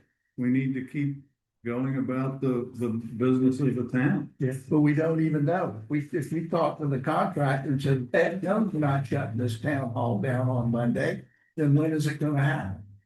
But guys, I'm less concerned about this because we've established that we can find spots, the library. All we have to do is publicize that we're meeting at the library to assign this, like, we're overcomplicating this. We're trying to move forward. Yeah. If we're trying to move forward, Alright, let's find a date to have this administrative committee meetings. Schedule administrative committee meetings, to appoint the steering committee for this to purpose. appoint to the steering committee. So in that meeting, Kent, you'll bring your recommendations, people, People, scope of Oh, work. yes, Yes, yes, absolutely. okay, action Yes. plan, timeline. yes. Yeah. And y'all can like all, like normally you can't reply on emails and deliberate about business. The one thing you can do, according to the Attorney General's office, is circulate emails and schedule meetings too. Oh, So you don't necessarily have to schedule all your meetings here, they're like, you could do a. Whatever the poll's called, where you send out 5 or 6 dates and vote on it and, or then click which dates work for you and schedule it offline too. What time of day works best for you guys to have a meeting? This is the administrative committee. Yes. And we all need to be there for it, is that correct? The quorum. Just to get it established and then that committee will take this task on. All right. Oddly, this time of day works better for me this time of year. But I mean, if all you need is a quorum, then I would say to start kicking some dates around to see what works for the people. Monday the 25th. Does that give you enough time to be prepared for it? Sure, I mean, it's not, I mean. It will involve, part of it's gonna be quite trying to figure out exactly how to do it, and it's gonna involve legal too. Hey, here's a question. We had Monday the 30th already that we're doing the budget from 9 to 2, is that right? Yes. Can we do it after 2 on that day that since we're all gonna be together anyway? It's a long day. Could we bump budget to 9:30 and do this at 9 like we did for the other? Remember how we bumped? Make a motion, that's it. Let's say I like it. Is that good? Sounds good. Okay, so I make a motion for the administrative committee to meet on Monday, March 30th at 9 AM. And for us to move the budget retreat to 9:30 AM on the same date. Second, Second. discussion. All in favor? Aye. All opposed? All right, good. So now we're to mayor's report. So this meeting is gonna last forever and ever, because I'm gonna go on and on and on. Actually, I'm not, hey, I agree with what Ms. Gaster has to say, and I've been looking at it a lot too. I do believe there needs to be some consideration to a cultural overlay district in our town. We're doing an awful lot of action, an awful lot of activity designed to preserve the rural nature of our town and stop the development, the clear cuts that you can see all around the town hall. And you guys did a great job on the comprehensive plan, and that's what the comprehensive plan says, is that we want to preserve the rural nature of the town. So I'm hearing that, and I understand that's not a difficult thing to do. And I've talked to some professionals who do that for a living, and they also assure me that's not a difficult thing to do. But the ordinances and for the trees and the septic and the lighting and the wetlands and all of that aren't designed to keep the Ayers community, the Gullah Geechee corridor, the settlement community from having kids move home. You know, that's not what they're for. They're to keep development to keep these clear cuts from continuing to happen all around us. Our town population is gonna double in the next 2 years. You know, and we gotta figure out a way to preserve what we have for our town. Those are my comments. I want you to know that I'm working on that, and I know that it's an interesting, I'm not the only person up here that's interested in making sure that happens. Oh, one other thing. There's a cleanup. I'm seeing on the sign, it's at 9 o'clock on Saturday. There's a cleanup. I clean this thing up like a couple times a week. I found a Chick-fil-A bag in the ditch the other day, and here's what I'm telling you about the Chick-fil-A bag, is it has your name on it. The first initial of your last name and the make of your car. Right? I'm not gonna call out whose name is on it, but I know. But hey, let's try to keep our town clean. Let's try to keep our, let's Jump out there and do it. let's clean up. We're gonna do more of it. About 9 AM at the intersection of Roundabout Way, Sealy Road. There'll be, if you would like to participate in getting some of this garbage out of our community, there'll be supplies and vests and bags and stickers and things there. I heard everyone. That is 9 till you can't stand, like, yeah. It usually doesn't take long. It's amazing how quickly it goes when a lot of people show up. And that includes the, Wynwood Farms, I was gonna say something about Wynwood Farms and veterans, but that concludes my report. Ordinances, number 15, first reading, ordinance 2026-09, ordinance of the town of Allendale, South Carolina to amend title 15 land usage, chapter 153 zoning code, plan development provision of the code of the town of Allendale, South Carolina by amending section 153.045 through 153.050 thereto, providing revised design and zoning requirements for plan developments. I make a motion that the council instruct the town attorney and the town planner to craft an ordinance to rescind or that we vote to rescind this ordinance and for them to craft an ordinance to take back to the planning commission whereby we won't have plan developments, they'll be prohibited. Which is in accordance with our comprehensive. I believe. There's a motion on the floor. Second. And legally, you certainly can do that.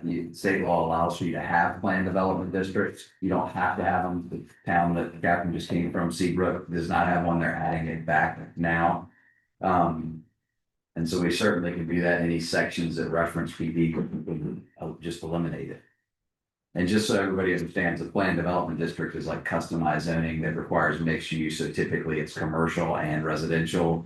And it allows you to bend the rules, so to speak. They could be smaller lot sizes, et cetera. A lot of the big development tract home builders rely on PDs. And how does this fit into the comprehensive plan? The comprehensive plan does not use the word PD, planned development district, planned unit development. It doesn't speak to it at all. They're not prohibited in the plan, but they're also not addressed in the plan. So I don't know that the comprehensive plan necessarily has any bearing on whether you have a planned development district or not, because it's totally silent on that issue. Why did Seabrook go back to having planned development? Good question. They're trying, They have a specific project in mind. I'll leave it at that. it's working for them. Yes. So who is adversely affected by this? Adversely affected by having a plan development? By what we're proposing changing? We had a pretty in-depth discussion when we reviewed the comprehensive plan last June, which I understand was not here and most of you weren't here. But we did talk about this in depth where we are wanting to change verbiage in the comprehensive plan where we're not using town center, or, we wanted to change some of that so it's less, if we're gonna follow what our citizens want to stay in a rural environment, you limit commercial or non-residential, I think is the word they're using, as much as possible. So Councilmember Brown, to address your question, it doesn't necessarily harm or benefit anybody to have one or not have one, but ultimately, if there is a specific mixed use project that ultimately council wants in the town, you could adopt a PD ordinance and get one adopted that way. So again, like I said, legislation, you can always take it away and bring it back So you can create it, let the thing happen, and then delete it again? and repeal it, yes, sir. Dan, what do you think about this?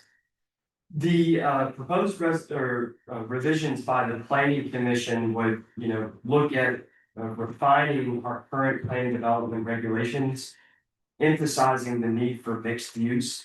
I think we can all look across town and see where planning development either does or does not, and were approved at a previous time. I've been speaking with a few different community members, and it was the practice to promote the use of planned developments. Of course, in the revisions, it's noted that this would be used sparingly and only in certain cases where it's deemed necessary. The revisions in here are actually pretty substantial and would increase open space requirements, modify impervious surface requirements. There's a lot of really good language in here that if this recommendation is not ultimately made, that I think the town should consider in other areas of the zoning code.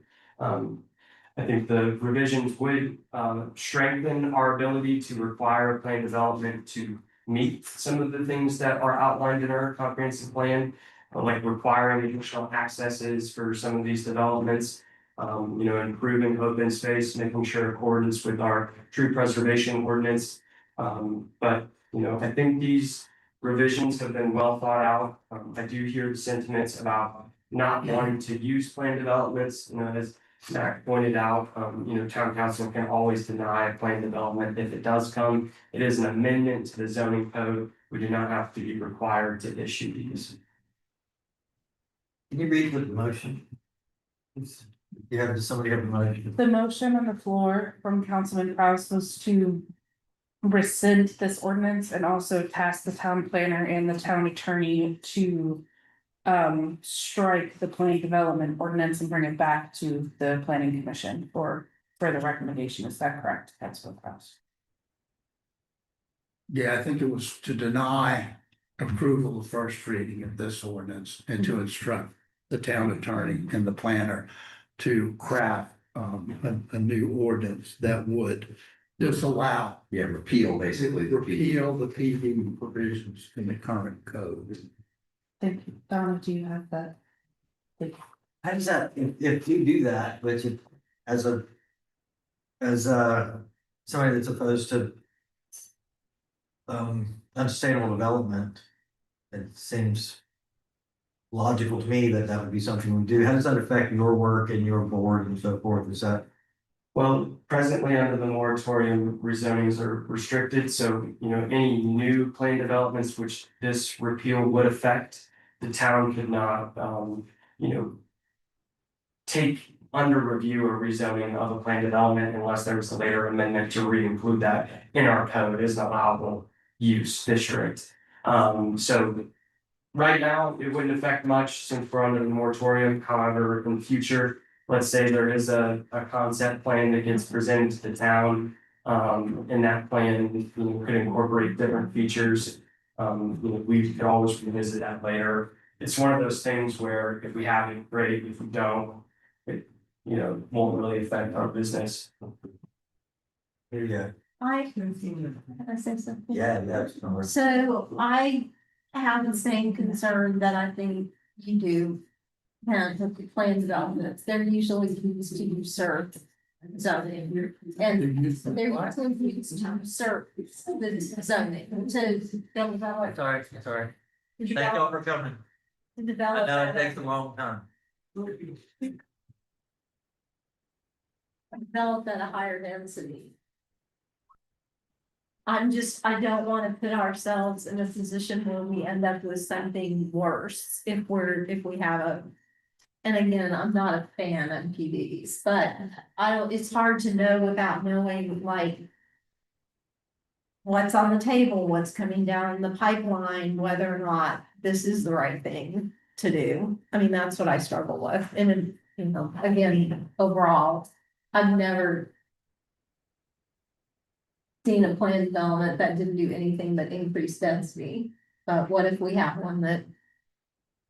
Decreases it? So it occurs to me that your job might be easier if we don't allow them.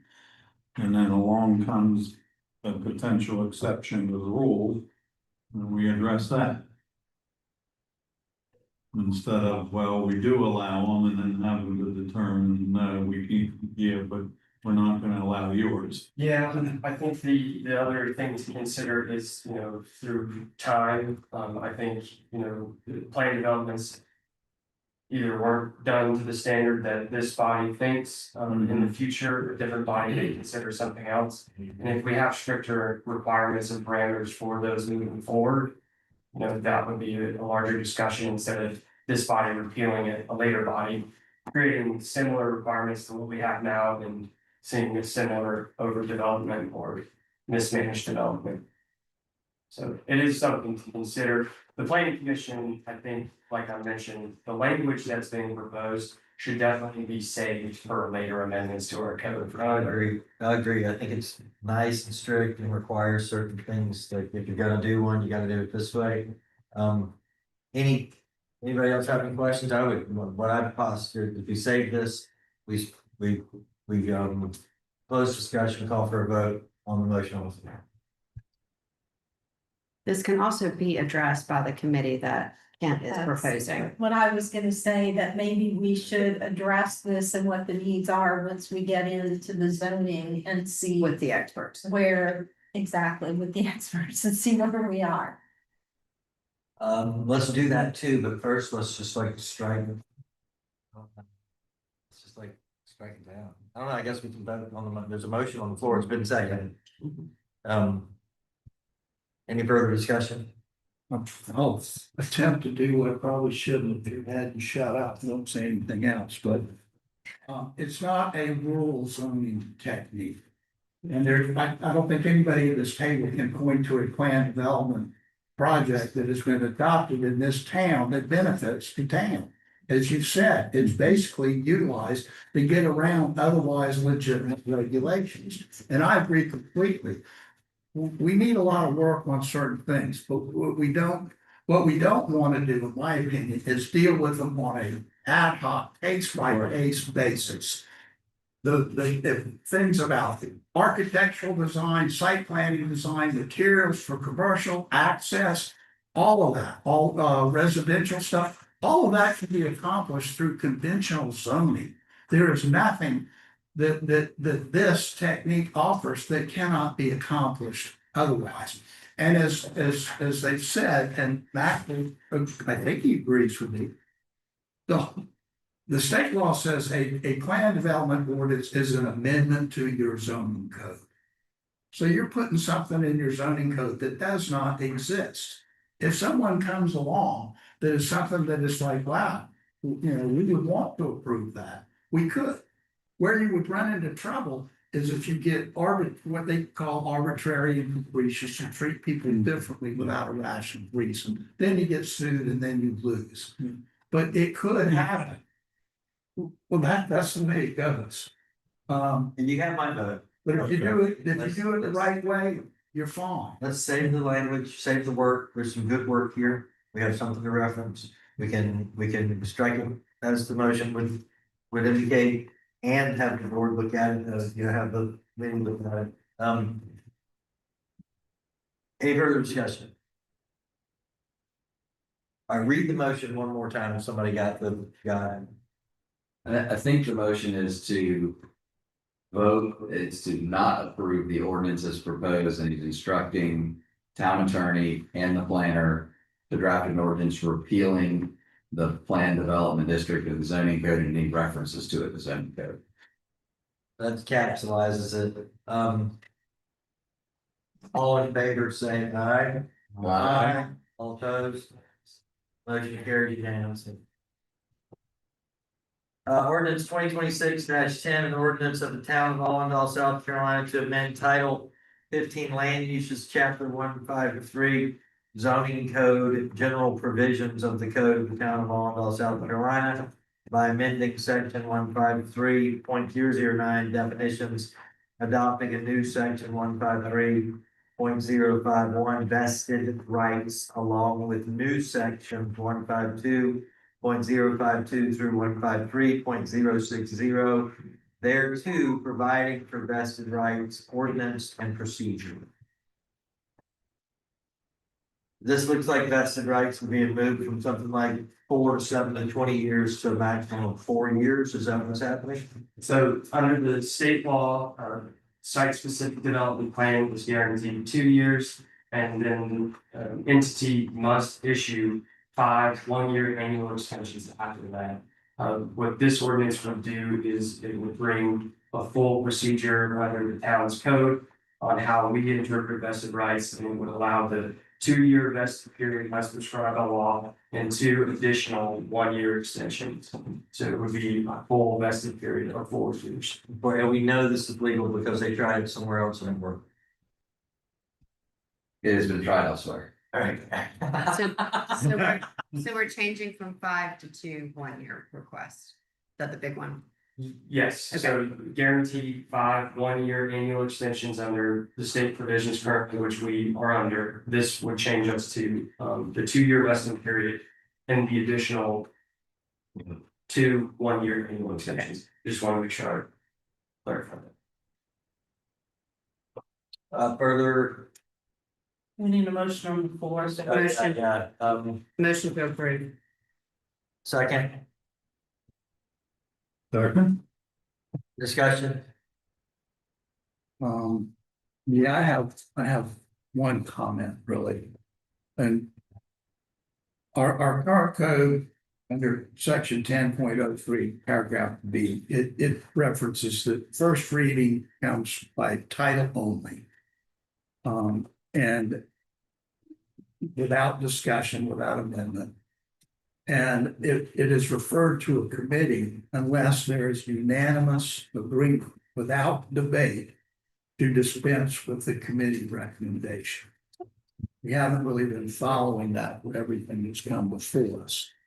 But I think this one, I think we should always do it, but with this one particularly, and that would go to the administrative committee council also for a review and recommendation. Then it will go to, let's see, where is it now? It's already been to the planning commission. Planning Commission has reviewed this ordinance last year, or this proposed ordinance, and if I may, the language in the document is essentially straight from state code. The substance, everything in there is right out of the title, I think it's Article 11 from the State Planning Act.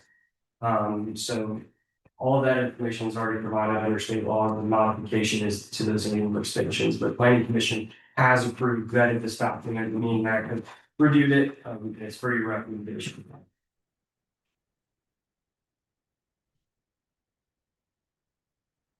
further discussion,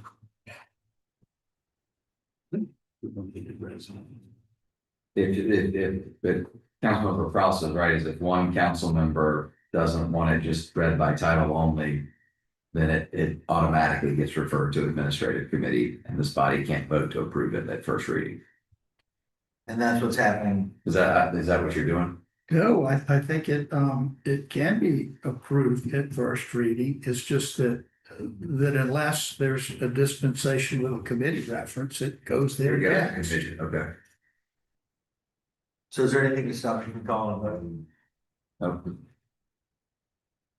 All right, all in favor of the motion on the floor, say aye. Aye. All opposed, say no. As tedious as it is sometimes, you are the professional from municipal person, so thank you for being diligent. The miscellaneous items, resolution 2026-01, resolution adopting the goals and priorities of the town of Allendale Town Council as a strategic plan for fiscal year 2023-2027. This is on page 86 and then 87 and 88 of your packets. This is what the council went through when you went through and discussed the different priorities. There were 17 priorities in total. And those were listed by the intermediate voting for like top priorities, medium priorities, low priorities, and we also added low priorities category 1 and low priorities category 2. So those, that was page 86 of 88, and it goes through page 88 of 88. Right. Is this, would I have had a chance to see this before this second? This was discussed, and there was all of those sticky notes that Desiree had at the council retreat. But this, did I just miss this in the email, if I could look at it before now? Motion to defer. Well, then we're gonna have to move budget if we. I mean, it looks like what we did, it looks like the work we did. Then I'm gonna prepare like a spreadsheet or something for us, and then we have a next step in terms of like a script. We're supposed to either have a second or, we're discussing things that don't have a second. I don't think we weren't ready to defer it, but I guess we can discuss that and then do something else, right? Yeah, just because you vote to defer it, that allows, or seconded, that puts the motion on the floor for discussion if you don't agree to defer And it. so I hear a motion to defer, does anybody second? Well, again,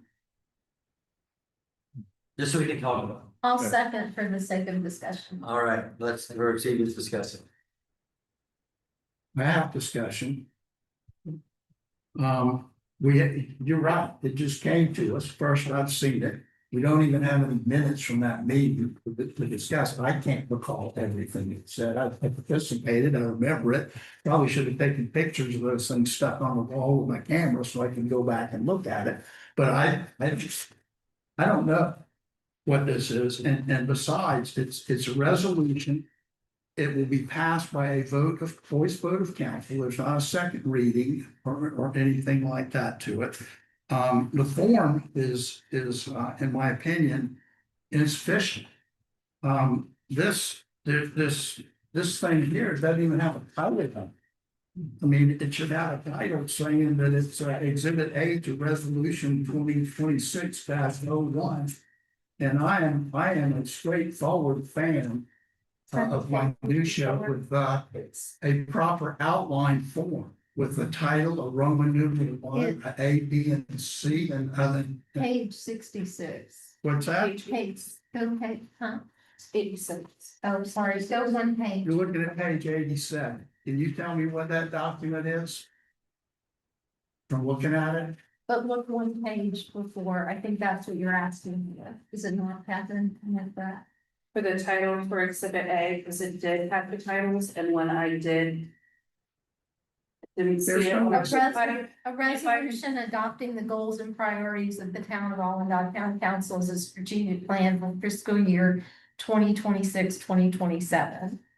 Whereas, is that what you were looking for? I was looking for a title at the very top of page 87. This should say Exhibit A as reflected in the resolution, right? And I'm not even sure that all of this stuff is as the way it shook out in the end. Yeah, it's hard to vote on, we had. Yeah. So, but if we don't vote on it, how do we handle the budget? You And vote, you know what you do? I'll tell you exactly what you do. You tack this on at the same time as the budget meeting. It's a voice vote of council. We will be a council assembled, and all someone has to do is make a motion, someone makes a second, and then we vote. And that just gives us time to review. Yes. Okay. So didn't we do that already? If I may though, for some of the items in the budget for moving forward, for when I present the budget, these strategic priorities would not be adopted. So how would you like me to move forward with making your strategic priorities reflected in the budget? If I don't have it approved before the budget retreat, You know, that would be something that would. You were there. Well, sir, I was here for this, but like, that's the point for making this the formal vote and priorities you were in the council retreat. And so this would be something that to help guide, to facilitate that would be through the budget. It would be nice if we had material that we could review rather than just saying, okay, and adopting this. I would like to see it be formatted, it's in a more professional manner. And I would also like to verify that the information here is correct as I understood it. I mean, we did a certain number of things, but then it was decided that we were gonna do some other things. And I'm not quite sure how this all fits in, to tell you the truth. You just haven't had time to review it properly. But what I would say to your question, Catherine, you got the materials, you've got all the stuff, look at it, and if there's anything egregiously wrong with it, then plan accordingly. Otherwise, we just just wanna have the comfort level of what I'm approving is what we decided on. And I'm not prepared to do that right now, but I'm just one vote, so. I mean, this looks to my recollection like what we discussed and identified. We could also do it at a different meeting date, but if you do want to have it there, I would just state it again that I could make a lot of changes to the budget afterwards, once they're officially adopted. I'm sorry, what did you just say? The changes to the budget to reflect these goals and priorities for the fiscal year 26-27, I can try to incorporate them, but they wouldn't be the official ones, and we can go after that. Or we can have another special call meeting. I'm really at a loss. We don't need this document to review and adopt the budget, do we? It was something that we had discussed to help facilitate the budget process, I to have it understand more. that, but if the question is, it's not required, we don't need it. Well, it's the guide, it's Catherine's guide for putting. I understand that. So there's nothing that would preclude her from going ahead and utilizing that to do whatever she wants to do with the budget. Heck, when we sit down to approve the budget, we could just say, no, well, I don't want that to be that. We vote on it. It could change. Yeah, I mean, that's what I was gonna say, is y'all could approve this tonight, you could prepare a budget based on these goals, and y'all can always amend this resolution by one voice vote, and that's what resolutions are for, is they're more like policies, they're quick, they're easy to change, it takes a motion, a second, one vote. And so y'all could defer it tonight, and you could prepare your budget based off the document you prepared. I think you would prefer that they at least approve this tonight, so that you could prepare it based on these, and then to the extent there are changes, those can be made at a later date. That's what's nice. That's the difference between resolutions and ordinances. Ordinances require 2 readings, they're more formal, they're more permanent, whereas resolutions are essentially policies, and you can change them on a document, one vote at one meeting. I think I understand what's going on here. What did we push the committee thing to the budget retreat? Like, we could easily defer this, you can know that this is the appropriate thing, that this came straight from Desiree, right? And it's what we did, but we haven't had a chance to look at it, review it, again, if you shouldn't vote on something that you haven't had a chance to look at and review. So what I would hear motion that we. There's already a motion on the floor to defer. And so. With stipulation that we vote on this quickly at the date of the budget. We need to amend, then I need to make a motion to amend the original. That we defer this only until the administrative meeting on the 30th at 9 AM. And you know that this is something these are for our meetings, and it's not the black and we move forward. Did you amend that? I need a second. Second. And then now we go back and vote on the motion as amended. Well, we vote on your amendment first. Oh, yeah. All in favor of my amendment, and then we go and vote. All in favor of the amendment? Aye. All in favor of the motion as amended? Aye. All opposed? All right. We're down to approval of Berkeley Electric Cooperative Co-Bank Community Matching Grant for the town hall parking. You guys know Berkeley Electric does this like 4 communities in a rotation. Like, it's our turn. I was not aware of this. I'll hear a motion to approve the Berkeley Electric Cooperative Community Matching Grant. Motion to approve. Second. Discussion. I can provide some context if anyone would like further context. I also have more to council would approve. What did you say? I didn't- I have also more context from Berkeley Electric too, since our last meeting, but I can defer to Councilwoman Holmes first. Go with you. So this is with Berkeley Electric, but it's also in partnership with CoBank. And I wanted to maybe more explain who CoBank is. They're like a farm bureau. They're a national bank. Berkeley just advocates and gets them to basically match the grant. So that's how the donation was able to be doubled. And as the mayor indicated, Berkeley Electric budgets $15,000 each year in their budget. They participate either sponsoring races, children's festivals, a variety of things. It rotates around the co-ops 4 districts. And it's just a charitable arm of their business. And some of the projects they wouldn't be able to do without the partnership of CoBank. And just to give you some examples, if you're familiar with Monk's Corner, they supported the Miracle League ball field, Cypress Gardens, they helped with the rowboat revitalization. In Goose Creek, they helped with the Central Creek Park. And in Johns Island, they helped with the Barrier Islands Little League Ballpark project. It's just that Allendale hadn't had their turn yet. And if we determine that the money didn't go far enough, we don't necessarily have to get to the back of the line. They can help fund it the following year to finish the project. So it's not like we'll be left sometimes when that happens, when you end up with a grant and you're like, oh crap, now I've still gotta come up with more money. I strongly support this. We have talked, I have been wondering about the playground since I joined council, and it's just keeps getting pushed. And when it comes to budget, wouldn't it be nice for us not to have to pay for it? And they actually are gonna do the planning. They actually will go in contract with the playground people. They will come and look at our site. They will design it to our site. They won't try to just put a square peg in a round hole.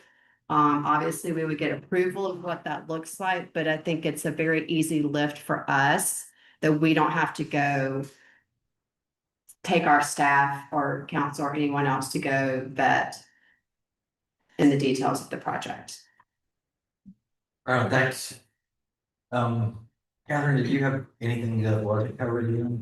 The only thing is that they've been doing it with Copain since about 2020 at least, if not longer. So it's not a new process for Berkeley Electric. Otherwise, my conversations with Bert Walling, who is our government liaison with Berkeley Electric, gave the same information.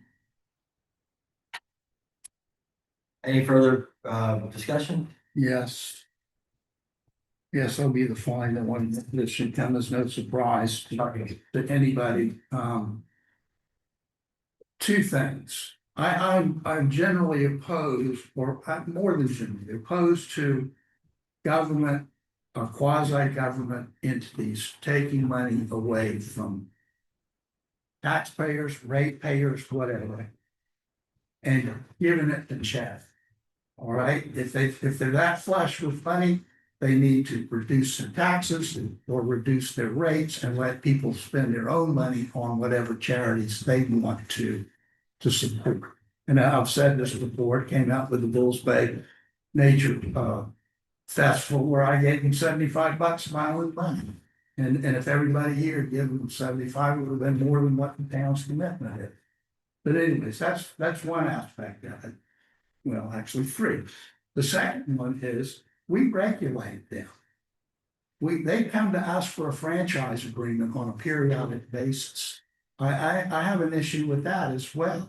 That, you know, we control their aspects of their business, so of course they're going to try and make nice with us. And I guess the third aspect of it is this is one government entity giving money to another government entity. It isn't really their money. They're getting it from the ratepayers. Okay, they're getting it from this bank, and I don't know where they get their money from, but the Berkeley Electric share is coming from their ratepayers. And so I'm sorry, but I mean that's just me. I'm just one vote, but that's my sentiment about those types of things. I want to give my money to my charity. I don't want a government entity taking my money away from me and giving it to a charity. Thank you. Heard, insightful. I think we have a quorum, even though we lost Mr. Timmons. He went to the restroom. Can I go ahead and call the vote, even though we're missing a person, or should we or should we wait? It's up to you. This point, All right, all in favor of approval of Berkeley Electric Cooperative Combined Community Matching Grant for the Town Hall Park, say aye. Aye. All opposed, say no. Hey, The motion passes. Do we write the thank you letter now? Yes, we already have that. Thank you. So letter C, consideration of TST intersection improvement projects through Charleston County. Thanks, Greg.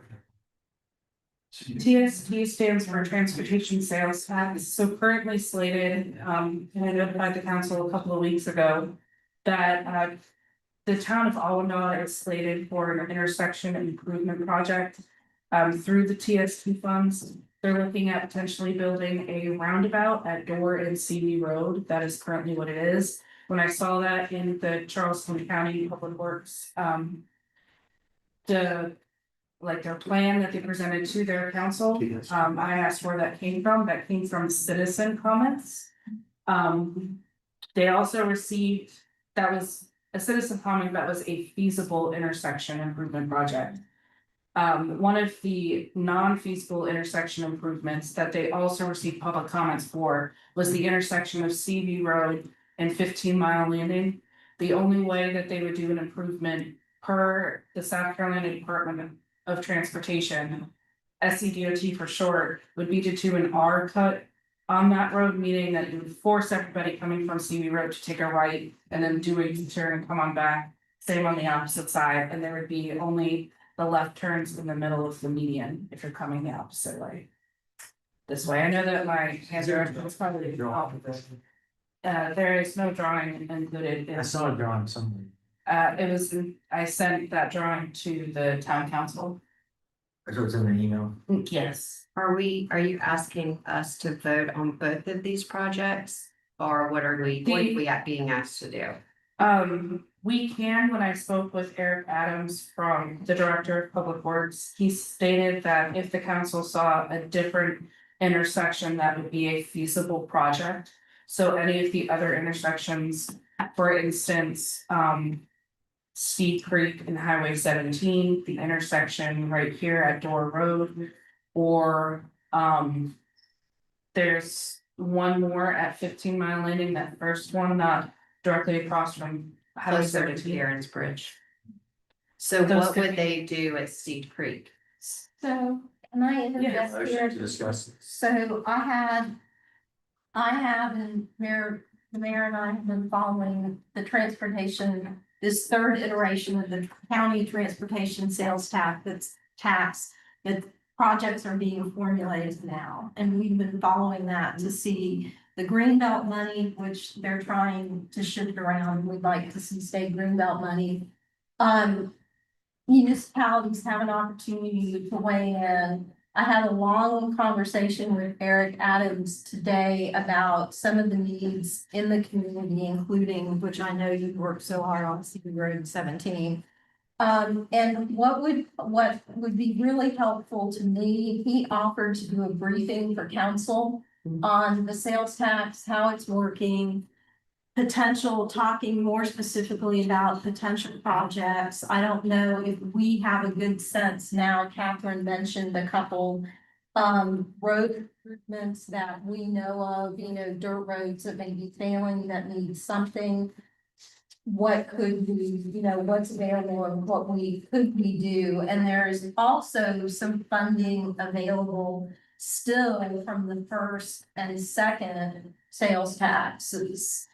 That could go for something like bike and pedestrian lanes on Dorrance Road, where we have so much cycling traffic and it's getting really dangerous. So, I mean, that's something that I think would be a great asset to the community, but my suggestion is that we allow Eric to come and talk to us. I don't know enough about, I'm not sure roundabout at this intersection is the solution. I don't think I know enough about the engineering or anything there, so. Yeah, let's do this. Let's get under a motion so we can discuss this. All I right, think it's a motion to let Eric Adam come and talk before y'all consider this. is there, okay, so there's a motion on the floor. Do I hear a second? Second. All right, let's discuss it. Is there a timeline on this? So I have some, well, I mean, is there a there timeline? was, I have. Is there a timeline on this road improvement plan? Yeah, they're in a 30-day comment, another 30-day comment period on the transportation sales tax. So ideally, we would like to talk to him as soon as possible. They're trying to get it firmed up by April in terms of the project, so. He has some time during the day on the 9th, the 10th, the 13th. The week of the 16th, Tuesday or Friday, both before 3 p.m. or possible times that he gave me. And that's for him to come and talk to us To about. brief us and answer our questions about the sales tax, the money that's available, could potentially be available to Allendale for projects that we need. And I'd like to better understand the pathway to that and the whole process of working with the county as well, so. And other former council members might already be up to speed on that, but it would be helpful, so. Not required of everyone. We might also be able to piggyback it onto the Ways and Means meeting to determine the new procurement policy, so we're like being efficient with our meeting time. Yeah, like continuing to add meetings is good. But if we could maybe, if his presentation, what would be give him at 30 minutes to an hour, and then go directly into Ways and Means to. What day is that, or is that? I think Rodney and I were gonna, he was gonna check his work schedule, because I think he's going out of town on vacation. I heard whispers of that. What do you think of that, Grace, about attaching to Ways and Means? Yeah, I just think we need to do it as soon as possible, like in the next 2 weeks, in order to be able to get comments and requests in, if any, for this round of funding. Like Tuesday the 10th is available?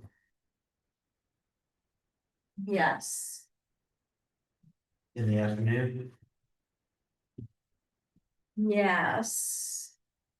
I've got a commitment at 2 o'clock. At 2 o'clock? Yeah, so What? probably I would be before 2 or after 3:30. You wanna go, you wanna try for like 4 o'clock or something? I am not gonna be available, so my husband's out of town, and I'm so. Bring Would earlier in the day work for anyone, like being done Where are by? we gonna meet?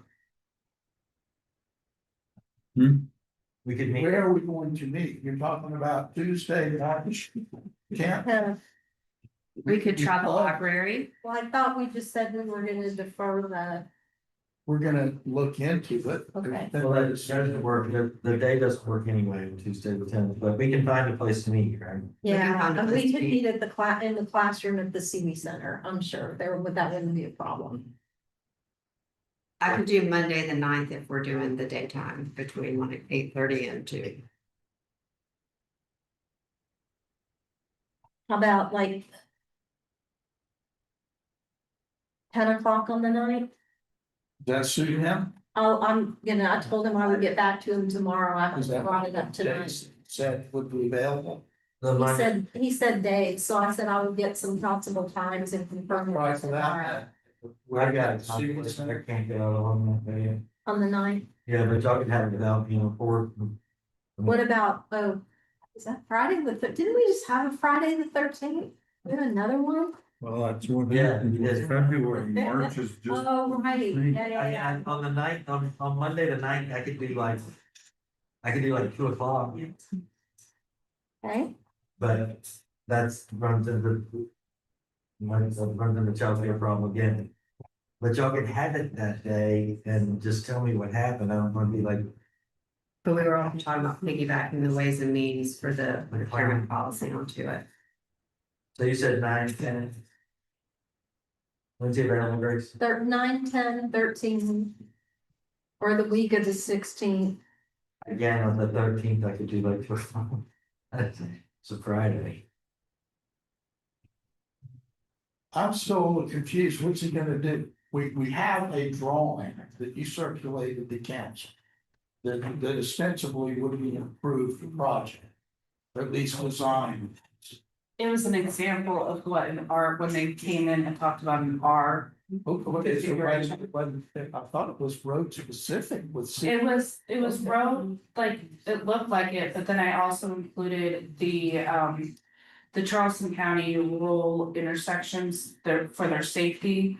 And we did trigger at least 5, we're on that list of rural intersections that need. Okay, so that one's, kind of like we voted and I said, yeah, let's do that, no problem. We can do it. Right? The intersections? Yeah, the one that you sent us. No, there was no vote. We've not, If we voted to do it tonight, Yes. that would be the end of it. He'd say, okay, and it would get done. Yes, he would then, So what we're looking at is alternatives to that, which could include a roundabout. Which has been suggested by a citizen, but we've not seen anything about it, no design. We don't know about any acquisition. What I saw, when you sent me, it looked like it could be done totally within the existing right of way. It would not require any additional any additional roadway acquisition. It was a rough drawing that they would actually have to translate into specific engineered plans in order to do it, but it's the easiest to do. We don't know what would happen with a roundabout up here. I don't know why we need a roundabout. There's a bit of traffic there. We've got at least 3 developments. Kind of right here, we're gonna have houses and cars. And let me finish before we go back and argue about which one you like. Whatever is gonna occur either at Steep Creek Road or at the northern intersection of Door Road. We don't even know anything about any of that. That's just pie in the sky out of the blue. That's why he's coming. Okay, That's why we're trying to get him to come here so we can talk about all the options. all right. Well, I just want to understand it. And I doubt he's gonna have any drawings or engineers or any engineering or anything like that. The point I'm just trying to make is this one looks like it's a fully funded project that is not gonna take a whole lot of effort. Where are you pointing to? The Seaway Road and 15-mile Landing Road and Highway 17. You're in favor of that? I didn't say I was, I didn't say I wasn't, I just said it looks that seems the most viable right now, according to. We don't know that. The That was just an information. example that was given and we're asking, could we? I understand that, but when I spoke to Catherine, it shows those roads, that is a plan for that intersection. It's an example for those roads. Right. But it fits within that right of way, that's 120-foot wide right of way. I'm just saying that it appears that's the most feasible to be able to be done and the quickest and the easiest. That's fully funded that could be done. Okay.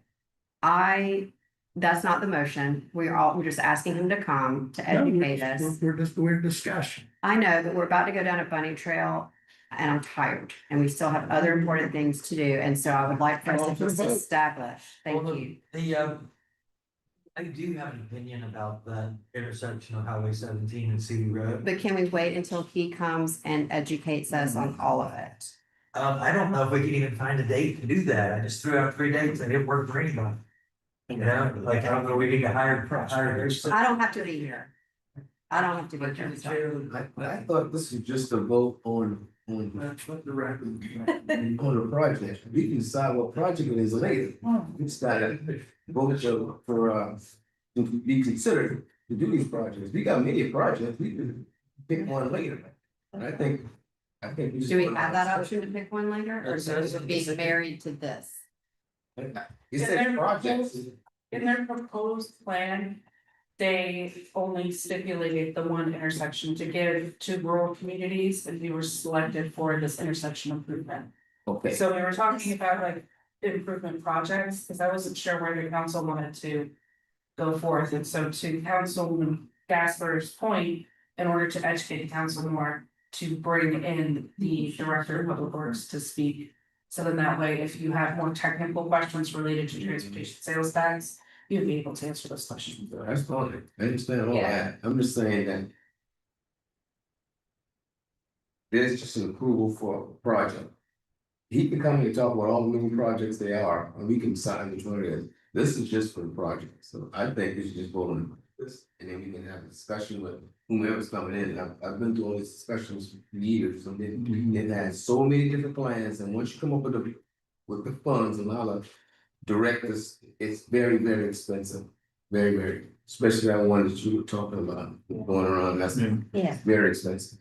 The roundabout, that's the first I've heard about the roundabout, one citizen said roundabout, I guess I'm still unsure. I'm not prepared to vote on either project because I have questions that only Eric Adams can answer. So I can't, and y'all can go ahead and vote, but I'm not gonna vote for that, what he's proposed for Seaway and 17. I have my reasons and I have questions. Yeah, And I have questions about why we're doing a roundabout, is because no one's, because when the sheriff comes and he tells me where there have been, or, I'm sorry, the chief, or they both were talking about where the accidents were, Steep Creek came up. Not Dora and Stevie. Or, no, where am I? Stevie and Dora, right, it's 17 is Steep Lake. I would rather us figure out, okay, and I've seen on Facebook where it's been pretty brutal accidents there. And so I guess that's what I'm confused. Is it one or the other? It's either a roundabout or CB Road and 17. But I don't want to vote on a project because I have questions, and if we can get it at a different intersection, that would be more. Rodney's thing is just vote if we want a project. A project. Do we want a project? They want help with a project, an intersection project, right? I want a project, I'm just not prepared to vote for which one. Then we do need a, A few suggestions were Bee Creek and whatever else. That's not, I don't think that's the issue. I think we just gonna go on project, and we can decide what project we want as a body later on. Yeah, We need to figure out, we want we a want, project. and we want a project. so your motion would be to go forward with pursuing funding for potential projects through the transportation Right. sales tax. Bingo. You can withdraw your motion, you can make that motion. Motion withdrawn. So do you want to withdraw your motion? That's why I read it. I'm sorry. No, at Thank this point, you. I don't Very remember clear. what mine was.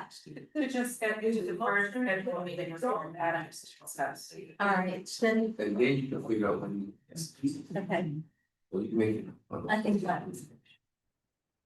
So the motion on the floor is is to approve paving project, some paving project. No, the intersection improvement. Intersection approval project. To approve the intersection improvement project through Charleston County. Just the process, not just a specific Process. You gonna project. approve it? Get it? Right. Second. Discussion. I think Grace withdrew her motion, Okay, that isn't that long. and then Rodney made a new motion. Okay. And his motion is to approve the funding of the TSC intersection improvement project in Charleston County with the project to be selected at a later date.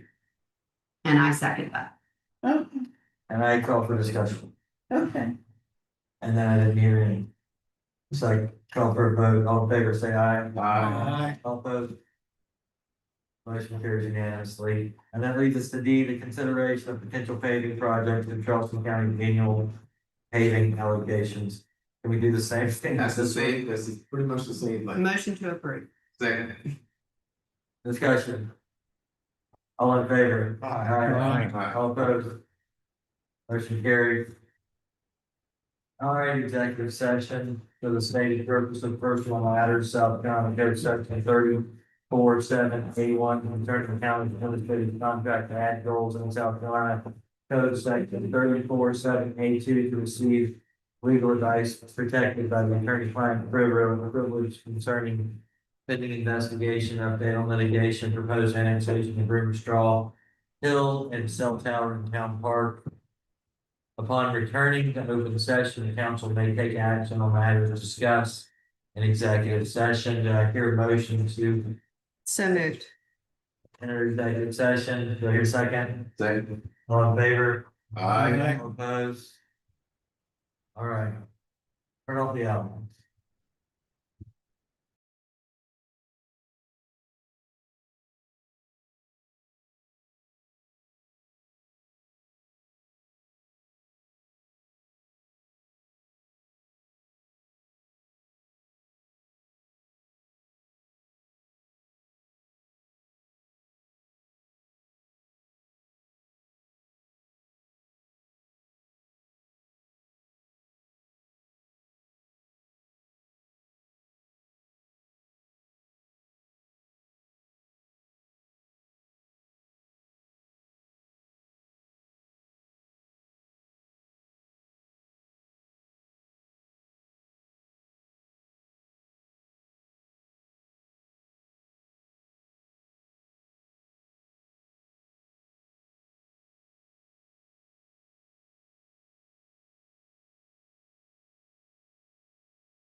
And you're back on YouTube.